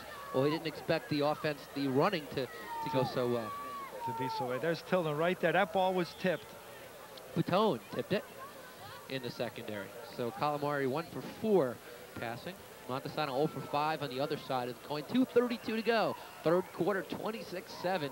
Edgemont bidding for a share of the League 3B championship. They'd have to share it with Eastchester and Briarcliff. And remember, I did say in the beginning of the year that this league is so tough that the team that wins the league, it doesn't look like they'll go undefeated. They'll have a loss or maybe even 2 losses. And this it's would unbelievable how it worked out and how tough this league is. Yeah, Briarcliff's tough, Edgemont's tough, Eastchester's tough. 3rd and 3, of course, not over yet here. Selberg, and he has enough for the first down. Flags all over the place. And it looked like a flawed formation. Probably be against the offense again, and Edgemont be struck with their 7th penalty. And there's laundry all over the field. 3 flags were thrown.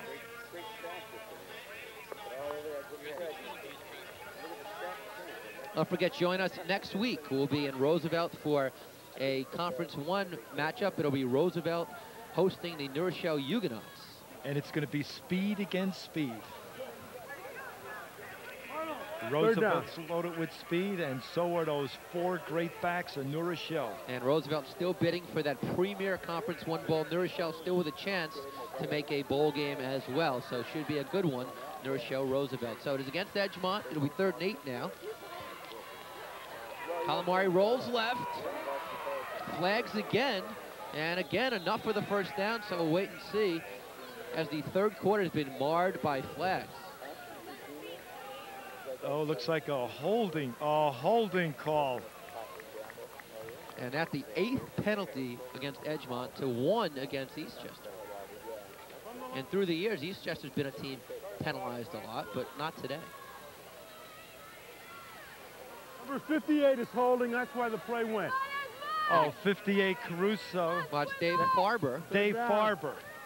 He's a senior, 5'9", 180 pounds. He pulled on that play, executed his block, and the official caught him for holding. Ben Russo is in there, number 81, just a sophomore, the tight end slot. They're really using a lot of players today because of the injuries. And now it's 3rd and 16 with those 2 penalties, and they've got themselves out of field goal range. Polland in motion. Calamari looks for him. Goes the other way to Tilden. Completes.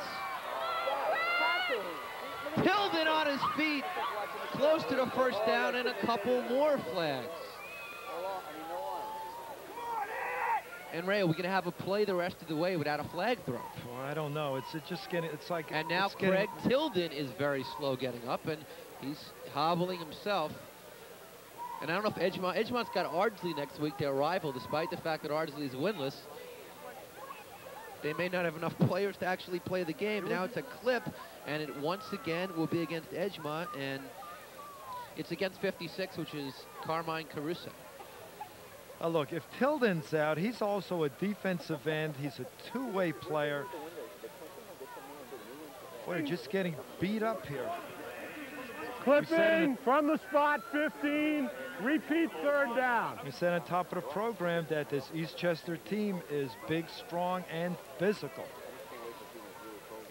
That's 3 plays in a row, 3 penalties in a row against Edgemont. So they're at the 33-yard line. They gained 8. They gained 12 on the play, but that's wiped out by the 15-yard penalty. So it's 3rd down, not 4th down, as the scoreboard says. Minute and change to go in quarter number 3 here. Selberg in motion. Polland gets it, and he's tackled. Beautiful tackle that time, and I believe it was Palmiotto. No, it was 37, and that's Cinquamani, the left end. Beautiful play. That's Robert Cinquamani. He's a senior, 5'11", 175, a 3-year starter. He's an honor student, member of the National Honor Society.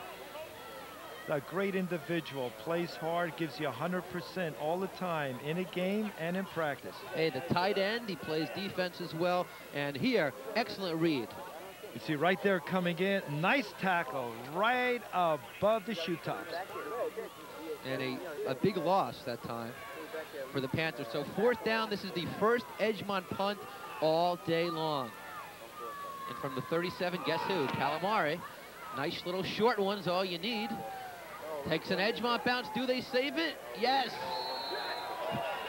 Are things going Edgemont way? And hey, number 76, Nick Perica, we didn't mention who was helping Koji Tung off the field the other play, a sophomore, 5'7", 165, makes the down, and a beautiful punt by Calamari. Excellent punt, and you see the spiral on that? When it does hit, the ball will go forward. It was absolutely perfect, and the ball was down inside the 1-yard line. And this is the second time today Eastchester's had it at their 1-yard line. We're in the final minute of the 3rd quarter, and field position has favored Edgemont today. One of the reasons they lead by 19. And Tilden has just gone in to play defensive end for Edgemont. Okay, so he's okay. Montesano from his end zone throws over the middle, complete.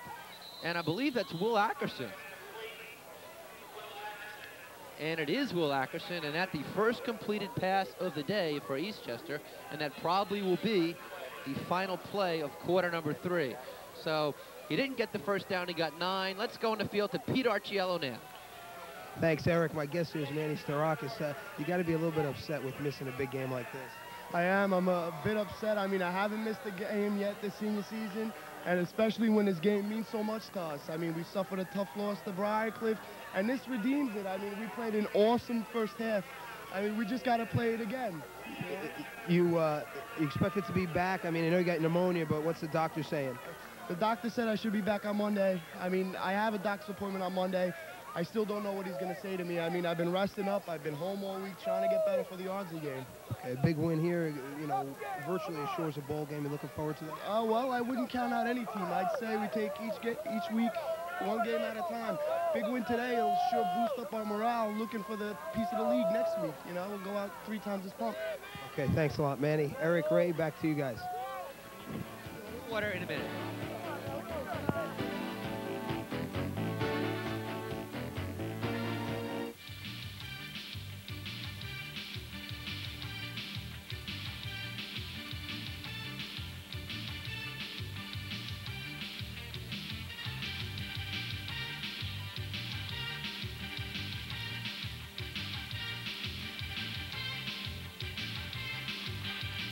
The regular season comes to an end in a Conference 1 clash as the New Rochelle Huguenots take on the Roosevelt Indians. You can catch the action exclusively on TCI Sports.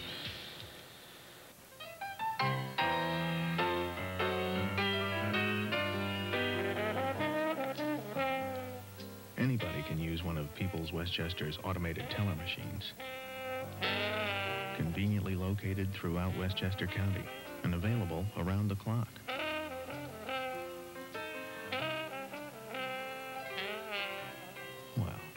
Almost anybody. People's Westchester Savings Bank. A nice bank. Scoreless 3rd quarter, and as we have just 12 minutes to go in this one, it's 26-7. The Edgemont Panthers leading the Eastchester Eagles. Eric Lubitz, Ray Krasky, Peter Archiello here at Edgemont's Blandford Field. And the Eagles have a lot to do in a hurry.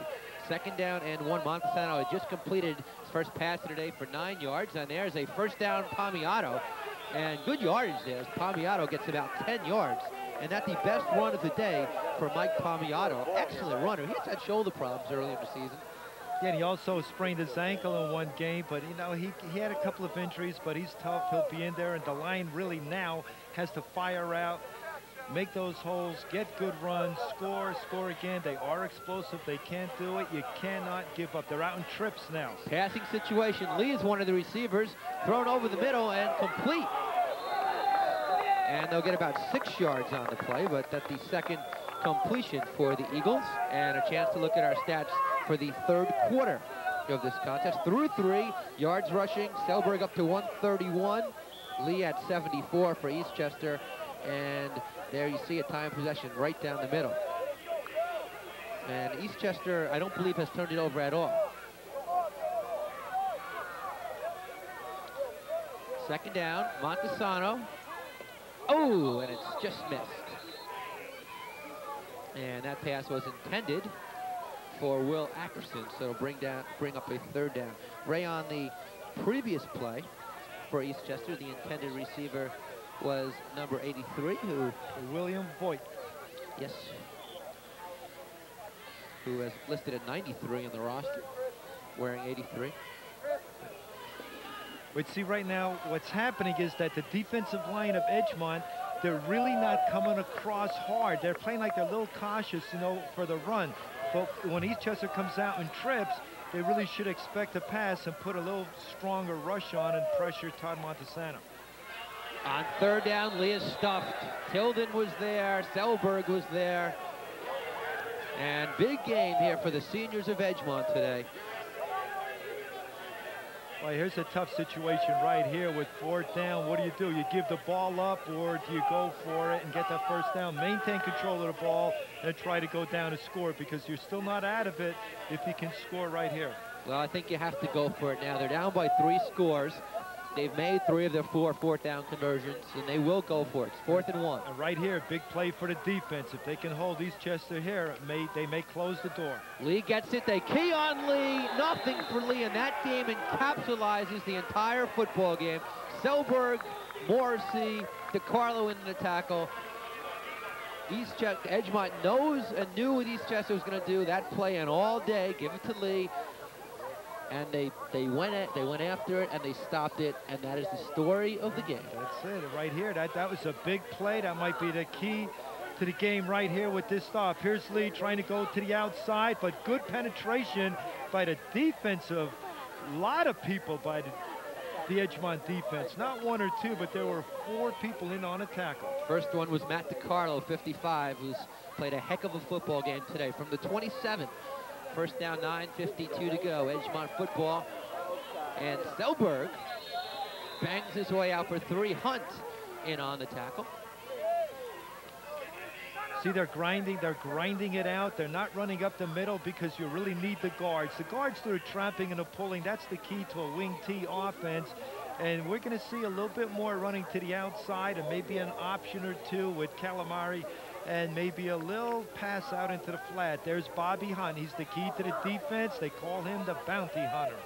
3-year starter linebacker. Also, John DiNardo, right end, made the tackle as well. Selberg again, left side into the secondary.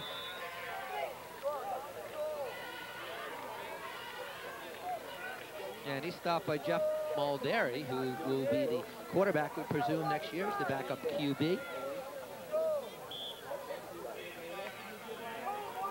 And now up to 138 yards rushing is Selberg. An excellent game. 8:48 to go. Time certainly on Edgemont's side. All right, here's the sun breaks through for the first time a little bit. Selberg rushed for 131 yards against Rye when they won. Into the secondary, breaks a couple tackles. Sarasi finishes him finally, but flags are down. So again, we'll wait and see. He has plenty for the first down, but it's a holding call. So he'll come back.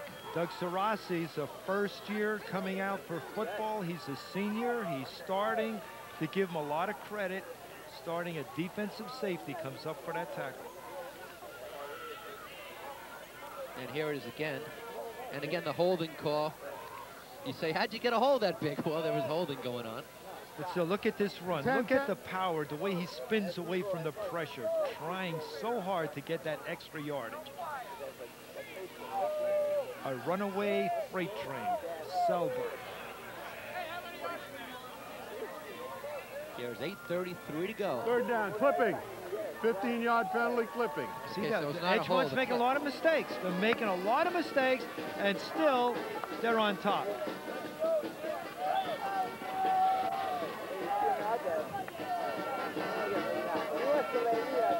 Third 12. Calamari keeps it.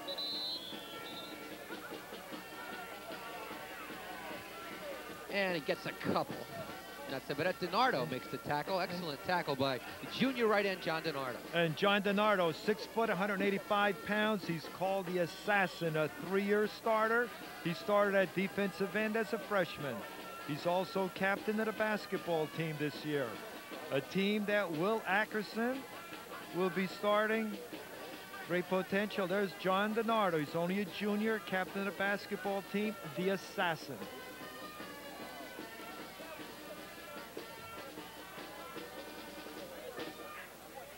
It is a 4th down situation for Edgemont now, and the question is here, do you punt it? Do you go for it? Probably nothing to lose to go. I wouldn't punt it. Not here. I would not punt that ball. You're right here. You have good position. You try to go for it. If you do punt it, you know, what are you going to gain? 10, 15 yards. The punt would have to be absolutely perfect in a coffin corner to be laid down and touched inside the 1-yard line.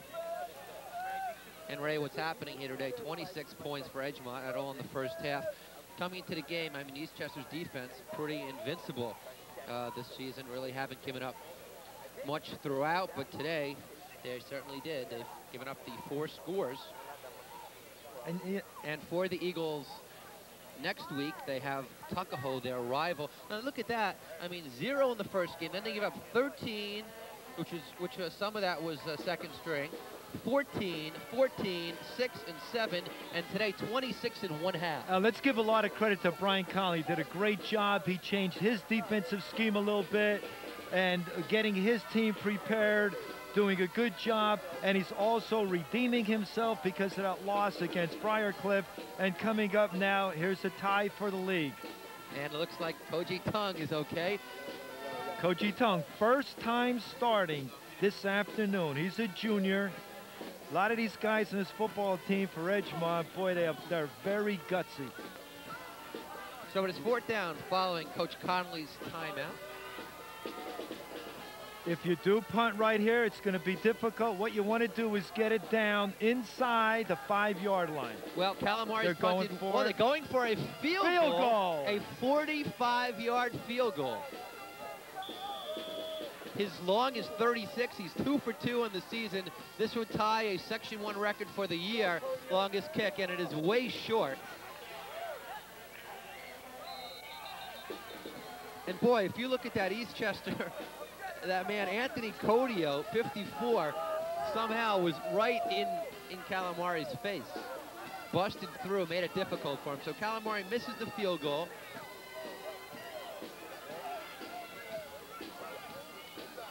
And Eastchester will take over.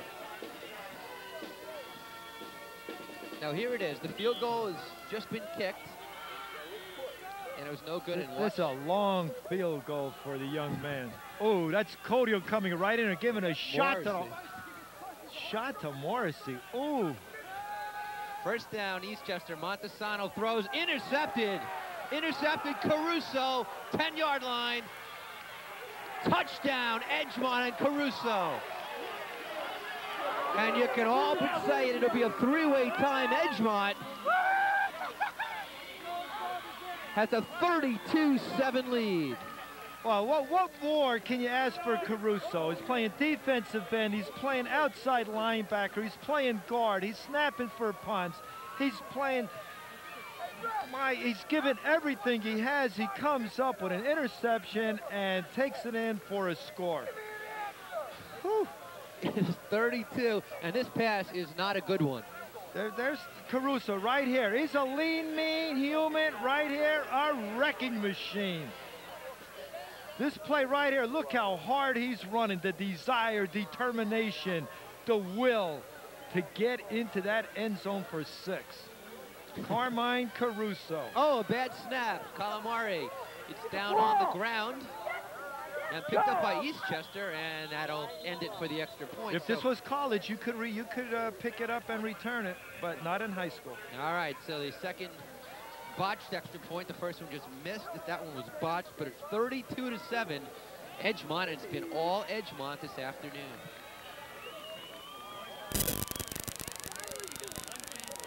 And for Montesano, who hasn't been able to throw much this season because of the sole running offense of Eastchester, that is his 6th interception of the year.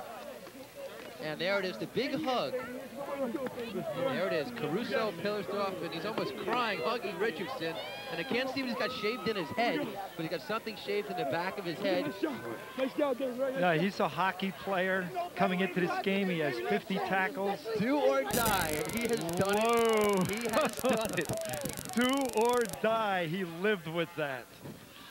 Slept with it last night. And then this morning to go and take the college boards. Can you imagine the one sitting behind him taking the college boards or looking at his head, do or die? They probably think, you know, do or die, pass the test or fail. But no, he means football game this afternoon. And you're looking at a 5-syllable vocabulary word you've never seen before, and then you look ahead and you say do or die, and you're sweating. Well, we're having some fun here. It's 32-7 Edgemont, and the final game for these seniors. It's a senior-laden team. And this is more than they could have expected. Lee bobbling it, picks it up at the 15. Great cuts by Lee. And he gets outside and out at the 36, and guess who knocked him out of bounds? Peter Calamari.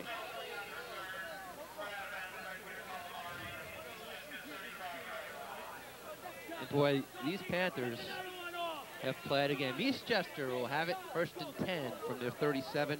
And right now, it's going to be tough for them to do anything because Edgemont knows. That's right. They're going to stack up against the run, and if they are going to pass, they're going to be laying back waiting for it. There it is, the latest Beeline bus system scoring drive. Hey, make a beeline for the goal line, and that's what Caruso did when he turned around and saw the ball coming at him, intercepted it, the Montesano pass, and marched in the end zone for a 30-yard interception return. And here's the next Montesano pass. This is complete to Palmiato, and that a beautiful pass. That a 17-yard gain and a first down. And you know, you hear a lot about Montesano saying he's got such a good arm. Everyone on the sidelines throws it good. Why can't he do it in the game? Well, there, a perfect pass. Sometimes quarterbacks need the experience.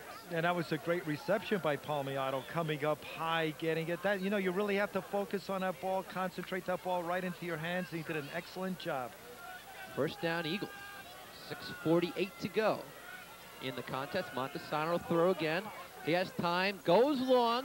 Morrissey intercepts it. No, he drops it. And that was intended for Lee. And now that it's 32-7, let's join Peter Archiel. Peter?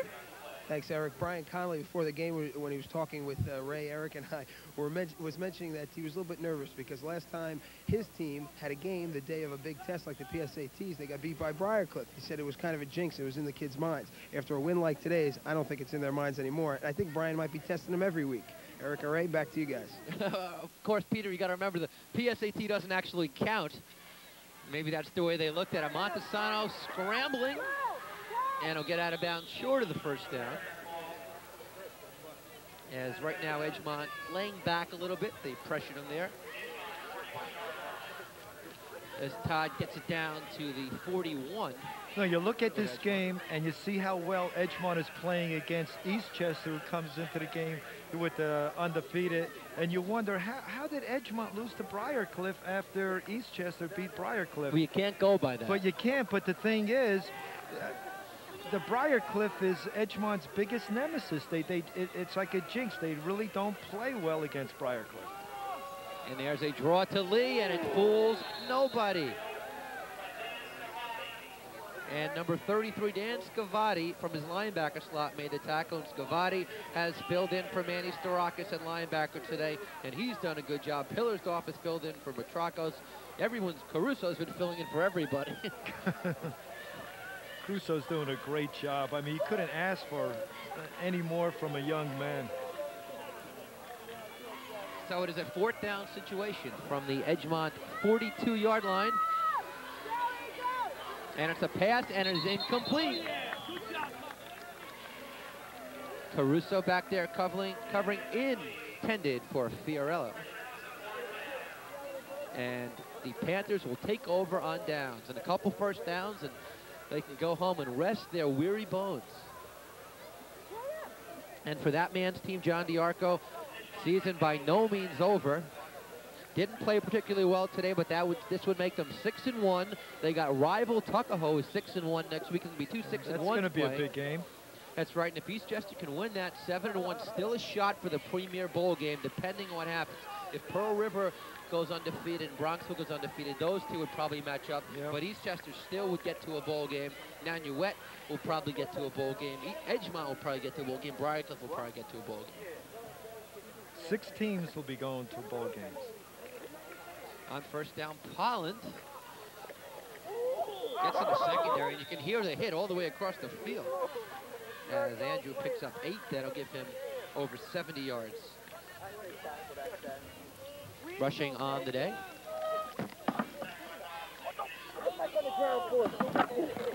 So still a lot to play for Eastchester. They do take a third of the league title away with them. Remember, they defeated Briarcliff, and Briarcliff defeated Edgemont. Today, Edgemont is defeating Eastchester. It's like Edgemont's redeeming themselves after that loss to Briarcliff. I'm not even going to show up. 2nd and 5. And there's Selberg's first string still in there. And he has first down yardage. And now there are flags everywhere. You know, you have a back, he makes a good run, and then you have the penalties. You know, you don't have to hold or... Oh, it's against Eastchester. Codio. 54 is linebacker, co-captain Anthony Codio. I'll give it to him. I'll give it to him. They're a good team. I never said that. So it'll be a first down, and they'll tack on. 54 white, pushing the back, penalized from the end of the run, first down blue. Here's Selberg. You see him switching that ball, trying to keep that ball away from the defenders. 1, 2, 3, 4, 5 men to bring Selberg down. Great football player, outstanding hockey player. He loves these rough sports where you bang and bump into people. Ray Selberg has been taken out. Scavati is in, the backup fullback, and a happy Selberg on the bench. Morrissey, and he is tackled good. Spada in on the hit with DiNardo. Now we've been calling DiNardo's number a lot, and they'll bring up a 2nd and 10 for the Panthers.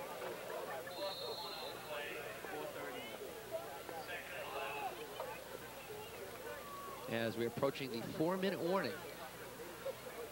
And what Edgemont wants to do right now is just control the ball, chew up the clock. Run the ball, off tackle, up the middle, outside, pick up a first down, keep the ball. The important thing now is chewing up that clock. Well, I don't think anybody could have expected a 25-point victory for either of these teams today. And a lot of people thought a very close game. All right, and I'm sure Pete Archiello didn't expect a blowout either, and he's on the field. Peter? With 4 minutes left in the game and the decision pretty much in hand, I just wanted to make one point. Eric and Ray and I were talking before the game, and I told you I thought Eastchester might have been a little bit on a magic carpet, riding the wave, taking advantage of a lot of breaks. Today they didn't get any breaks, and you saw what happened. It's not to say Eastchester's not a good team, but to be a championship team, you also need to be lucky. Eastchester wasn't lucky today. Well, they weren't lucky, but I mean, Edgemont was just fired up, and Scavati will get a couple here, and by their own coaches admission at halftime said, hey, we played a great first half. And a lot of coaches aren't going to say that, even if the team plays well, but Edgemont just played a flawless first half of football. Boy, they really did. Who would expect them to, when they carry the ball, to pick up 10, 15 yards on a carry? That's almost unheard of against Eastchester defense, who has done superlatively well all season long. Scavati just had a couple. He's a sophomore, backup fullback, filled in at linebacker today. Ben Russo is a sophomore. He's been playing some tight end. Richardson is a junior. DeCarlo is a junior. And Matrakos out with the broken wrist. He's a junior. If you're wondering who's coming back next year for Edgemont, they do lose a lot, however. But they do have the big guys coming back, DeCarlo and Richardson. And another penalty against Edgemont. That man's a senior, Calamari, Morrissey, game blue. Polland, Selberg, they're all seniors. Tilden. And Caruso is now on the bench. There he is. Polland and Caruso and a happy bunch of Panthers there, as they have done everything they could in talking to so many injured players. Well, that entire backfield is gone. They're all seniors. Tilden's a tight end. He's gone a senior. Caruso's a senior. They do lose a lot of skilled position players.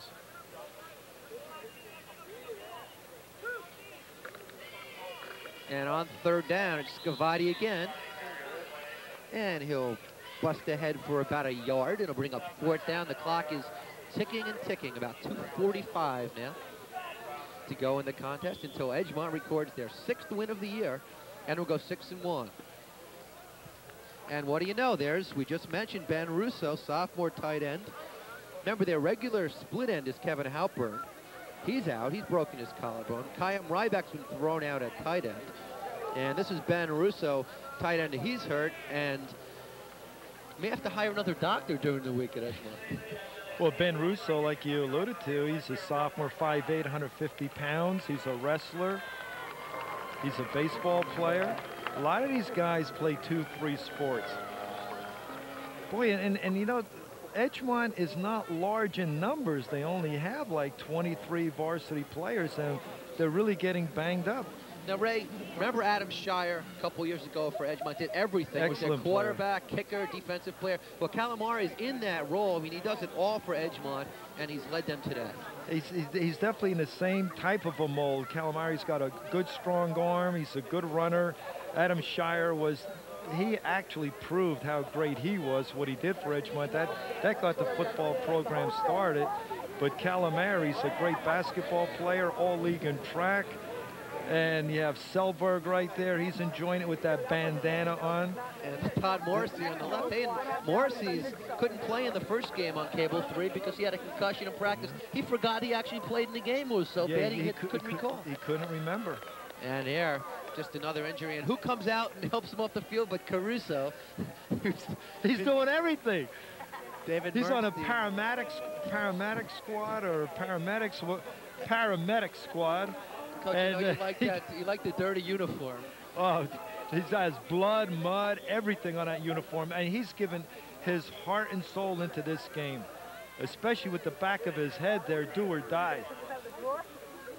All right, on 4th down, they'll go for it. The backup QB is in right now. Actually, Caruso's the backup, but the 3rd string is in, and that was Joel Fastenberg, and he'll lose a couple. Fastenberg was sick, actually, in the Rye game. Here's the regular backup, 5'6", 135, the heir apparent, Joel Fastenberg, and he loses a couple there. So it'll be Eastchester ball on downs, and everything's decided, but perhaps the final score here. As the clock marches ahead, Montesano and gang trying to get one more score before this is all over.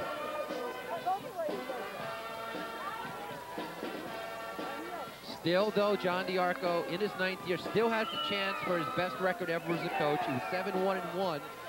Stands as his best record in 84. If they win against Tuckahoe and finish 7-1 and win a bowl game, they'll finish 8-1. Montesano over the middle. Complete to Elton Lee, Calamari, and Holland in on the tackle. They have to hurry up, hurry up.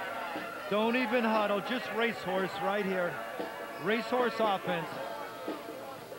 2/5 of the great Santini brother offensive line for Eastchester. John DiNardo, Greg Skolaski, they'll come back next season. And Anthony Iasola. Well, he's a senior. He's a 3-way starter, played hard. Nick Dentato, he's a senior. Will Ackerson, split ends, a senior. Bobby Hunt, right guard, a senior. Hey, Greg Dillon, the big smile on the senior. There he is. See what he's got on his head. We couldn't make that out. End zone. Oh, 6 points. And you know, they haven't found him in the end zone today or much this season. But he wasn't there 3 times this season. Well, teams have not really, teams have double-teamed him, taken him away this season. Montesano sacked. Andrew Pillersdar, the nose guard, filling in at nose guard today admirably with the big sack. And you talk about players who have to take the SATs and then suddenly either play defense or offense when they haven't done it all year in the team's biggest game of the year. That's a lot on your head the night before. It really is. You know, you have to concentrate, you know, go over, and you know, you have to take the math and the English and the comprehensives you have to study, and then all of a sudden, boom, when they're over, you have to turn it right around and start thinking about football. But in the back of their mind, I could imagine they were thinking about football while taking that test. Here's Todd Montesano, cannot find a receiver, going back, good pressure. There's number 55, Matt DiCarlo's in there. Now, it's Dave Farber, also Dave Farber, 58. 58. Regular senior defensive end starter, but what he has done today is played on offense. And there's the Edgemont schedule. Their one loss, October 17th, the PSAT day, shut out by Briarcliff, but an impressive win against Rye. And then they rolled along, didn't really have a tough game. Look at that defense. Only gave up more than 10 points twice. 10 or more twice. Briarcliff had 10, Rye had 14, and at Ardsley, their rival, despite the fact that Ardsley is winless, neighboring towns, Panthers and the Panthers, and Ardsley will be gunning for this beat-up, banged-up Edgemont team. Yeah, they certainly took a beating here this afternoon. Andrew Pillerstoff for Edgemont has played an excellent game today.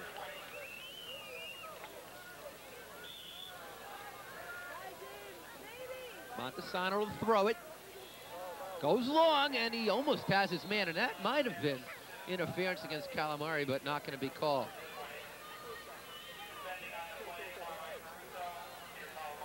And they look for Will Ackerson.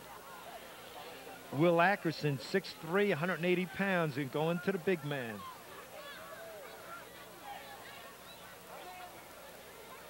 There's a minute 18 to go. It is 4th down and 10 for Eastchester.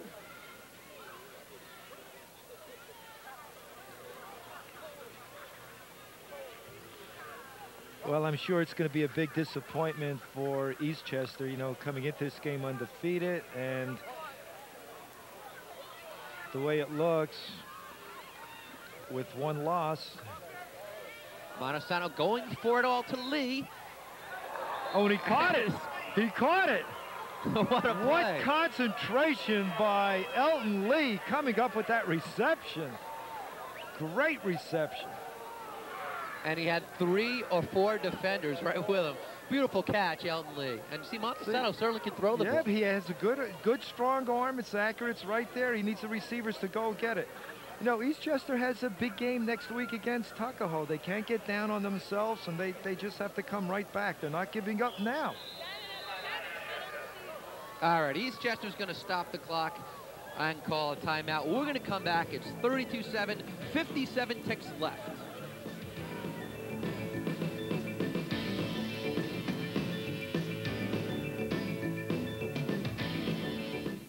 When toe meets leather with instantaneous velocity, the laws of force are set in motion. Rotation with constant acceleration equals the torque acting on total energy plus potential energy causes rotational kinematics and constant acceleration of rigid and free-falling bodies.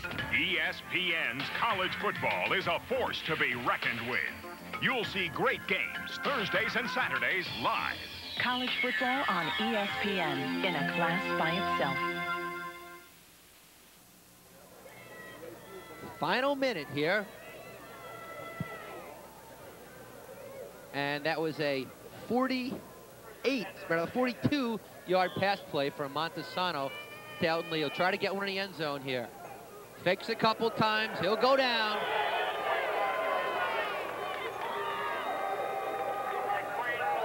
And that is Craig O'Brien, sophomore, 6'3", 205. Gotta feel good when one of you guys who never plays comes in and gets a sack on his first play. Coming in, just especially a sophomore, you know, not only coming in, but getting a piece of the game, the feeling, you know, going in, hey, I was part of the game that we won. Pass complete. Ackerson through the middle, breaks a few tackles, and is finally downed. And I don't know if they'll have a chance to get another playoff. We'll see. All Edgemont has to do now is just walk slowly, even kick the ball a little bit. Clock shows 4 seconds. They're not going to stop the clock. 3rd down from the 13. Complete to Ackerson. And he gained about 10 yards to about the 3-yard line, and time expires. So a completed play, but Brian Conley and squad walk off winners as Edgemont has pummeled Eastchester 32-7. to gain a third of the League 3B pie, and there's a hug. And Brian Conley has pulled it off. The big win. Maybe a mild upset, some might say. Did a great job preparing his team for this great Eastchester team. There's John DiArco in his shorts. It's a cold afternoon. Brian Conley discussing the game. Friendship there. Respect for each other. I'm sure it's a heartbreaker right there for Coach DiArco. Oh, there it is. Ice cold water. Who does it but Caruso? Oh, no. Is he going to be freezing? And there he is. After the water thing, he's ran out of energy. Yeah. That's it. He's got one more thing left to do. If I was Brian Conley, I would say I would give him hell right now. You mean to tell me you have energy? You could play a little bit harder during the game.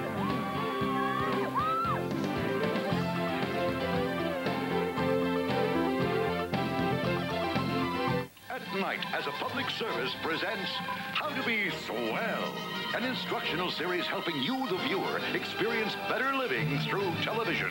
Tonight's segment, Fear of Cheese. Did you ever see a mouse that acted as if he were afraid of cheese? Afraid of cheese? Sounds impossible, doesn't it? Yes, it sounds impossible, but for laboratory mice, indeed for millions of Americans, fear of cheese is a fact of life. Like Donna, trembling when the conversation turns to Jarlsberg, or Bill, terrified because the milkman accidentally delivered a hunk of Gouda. And Larry, watch his reaction at the mere mention of Havarti, Monterey Jack, and mozzarella. Yes, our nation faces an epidemic fear of cheese. What can be done? Unfortunately, not much. But when something can be done, you know everything will be swell. Nick at Night, dedicated to better living through television. The Panthers conclude the 92 season, at least their home part of that, with a 32-7 win over the Eastchester Eagles. And standing by on the field is Brian Conley, the Edgemont head coach, and Carmine Caruso there, Mr. Everything Man, and our Peter Archiello. Peter? Thanks, Eric. Down on the field here, as you said, with Carmine Caruso and Brian Conley. Carmine, first of all, I'm expecting to see you, you have an instrument. Are you in the band also? Because you did just about everything else today. Oh, I just tried my best out there. Coach just prepared me as best as possible. I just tried my hardest, gave 100%. It was a kind of tough situation for you guys. A couple guys out. Everybody else had to kind of rise to the occasion a little bit. Does that put a little pressure, or does it pump you up a little bit more? Well, the team knew once the two guards went out with injuries that we had to come together as a team. The coaches did a very good job preparing us, and it did, in fact, give us more incentive to win the game. Is it tougher for you because obviously you played everything today? Guard, you played a little bit on the split, you were in the backfield, carried the ball, defense. Is it tough for you mentally to get prepared for a game like that? Well, not really. I've been working on it for about 10 months now, you know, preparing, learning, you know, a couple positions, linebacker, split end. But, you know, it takes some concentration. You got to remain focused out there. Okay, we're going to run over to Coach Conley now. Coach, I'm afraid to shake your hand. I'm going to have to check and see if I got all 5 fingers afterwards. Before the game, you were telling us that things were going to be real tough. Didn't look too tough. We expected it to be real tough. We figured we were going to have to pass the ball all over the place. We weren't going to be able to run one after guards, but the kids just did a great job of sucking it up, and they played unbelievable. We had no idea we'd be able to run for over 300 yards against them like we did today. We figured we were lucky to get 100 and throw for like 150 and hope for like a 14-13 type game. But they just came to play today. They all came together and, you know, decided, you know, not use it as a crutch, to use it as an instrument to go higher and get better. And they did a great job. In a game like this, a big game like this, you need big performances. Could you have expected to get anything like what you got out of Carmine today? No, Carmine did a tremendous job playing guard, split end, halfback. He even threw a pass, intercepted a pass. He was all over, did everything. We also got tremendous efforts from the other people on the line that, you know, sucked it up for him, and the guys that filled in. And all the backs did a great job. Andrew Pollan, Todd Morrissey, Stephen Selberg, and Peter Culinary did a great job for us today. Okay, you got one left. You think the guys are ready for that last one? I know you're a little bit banged up. The guys looked a little tired in the fourth quarter. I mean, what can you do to kind of keep all the wheels on with 1 week to go? We'll have to take it easy in the beginning of the week so we just get everyone healthy and get focused again for Ardsley, because if we don't beat Ardsley, this win doesn't really mean anything. We have to beat Ardsley to tie for the league, and we'd like a shot at, you know, going to the Premier Bowl. You know, we like to prove that we're one of the best teams around. Okay, Coach, back over here to Carmine. 73 yards rushing, interception, return for a touchdown. Like we said, you did everything. We're going to show the interception. Why don't you just kind of walk us through it? Tell us what you were thinking. All right, well, basically it was like late in the fourth quarter. Well, it was fourth quarter, actually. We knew they were going to pass. I just stayed down under the flat, and I just saw the ball and went for it. And that's it. Was stamina, did that come into play at all? I mean, you did so much today. Well, I mean, it takes a big toll. It takes a big toll on the body to do everything, you know, play both ways. Everyone does it, but that's why we prepare. As I said again, 10 months in the offseason, we're running, lifting weights, and it's all in the heart. You can overcome stamina in the heart. Okay, Carmine Caruso, for your performance today, you're presented with the TCI Cable Player of the Game. Congratulations. And Brian Conley, congratulations. Got one more. Eric Array, thanks. Back up to you guys. All right, Peter, and just for the record, a interception touchdown wearing number 56, 73 yards rushing wearing number 36, also wore number 86. Also doused the coach with the water after the game. They are the stats. We mentioned the over 300 yards rushing for Edgemont, 318. In fact, of those, what a game, 146 for Stefan Selberg, 100 of those all important first half. And the passing stats, Montesano build up over 100, but that was all at the end of the contest. Total yards in favor of Edgemont, and time possession down the middle. Eastchester actually had it more than Edgemont did. Looking at the scoring summary in this contest, the Panthers got on the board early and often. Polland, a 1-yard run, capping a nice 50-plus yard drive to open the game. Just 2 minutes in, made it 7-0. Eastchester came right back down, and we looked like we were having a 49-49 game there for a while as Palmiano scored so quickly with 7-7. Third possession of the game, Calamari ended a capped a drive with a 5-yard run, 13-7, first 3 possessions after 1. Second quarter, first minute of the second quarter, Polland ran it in from 44 yards, 19-7. And then the one that really did it, to really wrap it, was Calamari late in the second quarter, making it 26-7. And that gave you the idea that it was going to be all Edgemont, and Caruso's interception sealed it 32-7. So, once again, the final score here from Edgemont's Blandford Field. The Panthers 32, the Eastchester Eagles 7. Don't forget, next up on our Cable 3 sports schedule, our conclusion of the regular season high school football game of the week will be at Roosevelt. New Rochelle taking on the Roosevelt Indians. So, for Ray Karowski, and Peter Arciello, Director Paul Curdio, everyone else here at Cable 3 Sports, this is Eric Lubitz, Edgemont 32, Eastchester 7.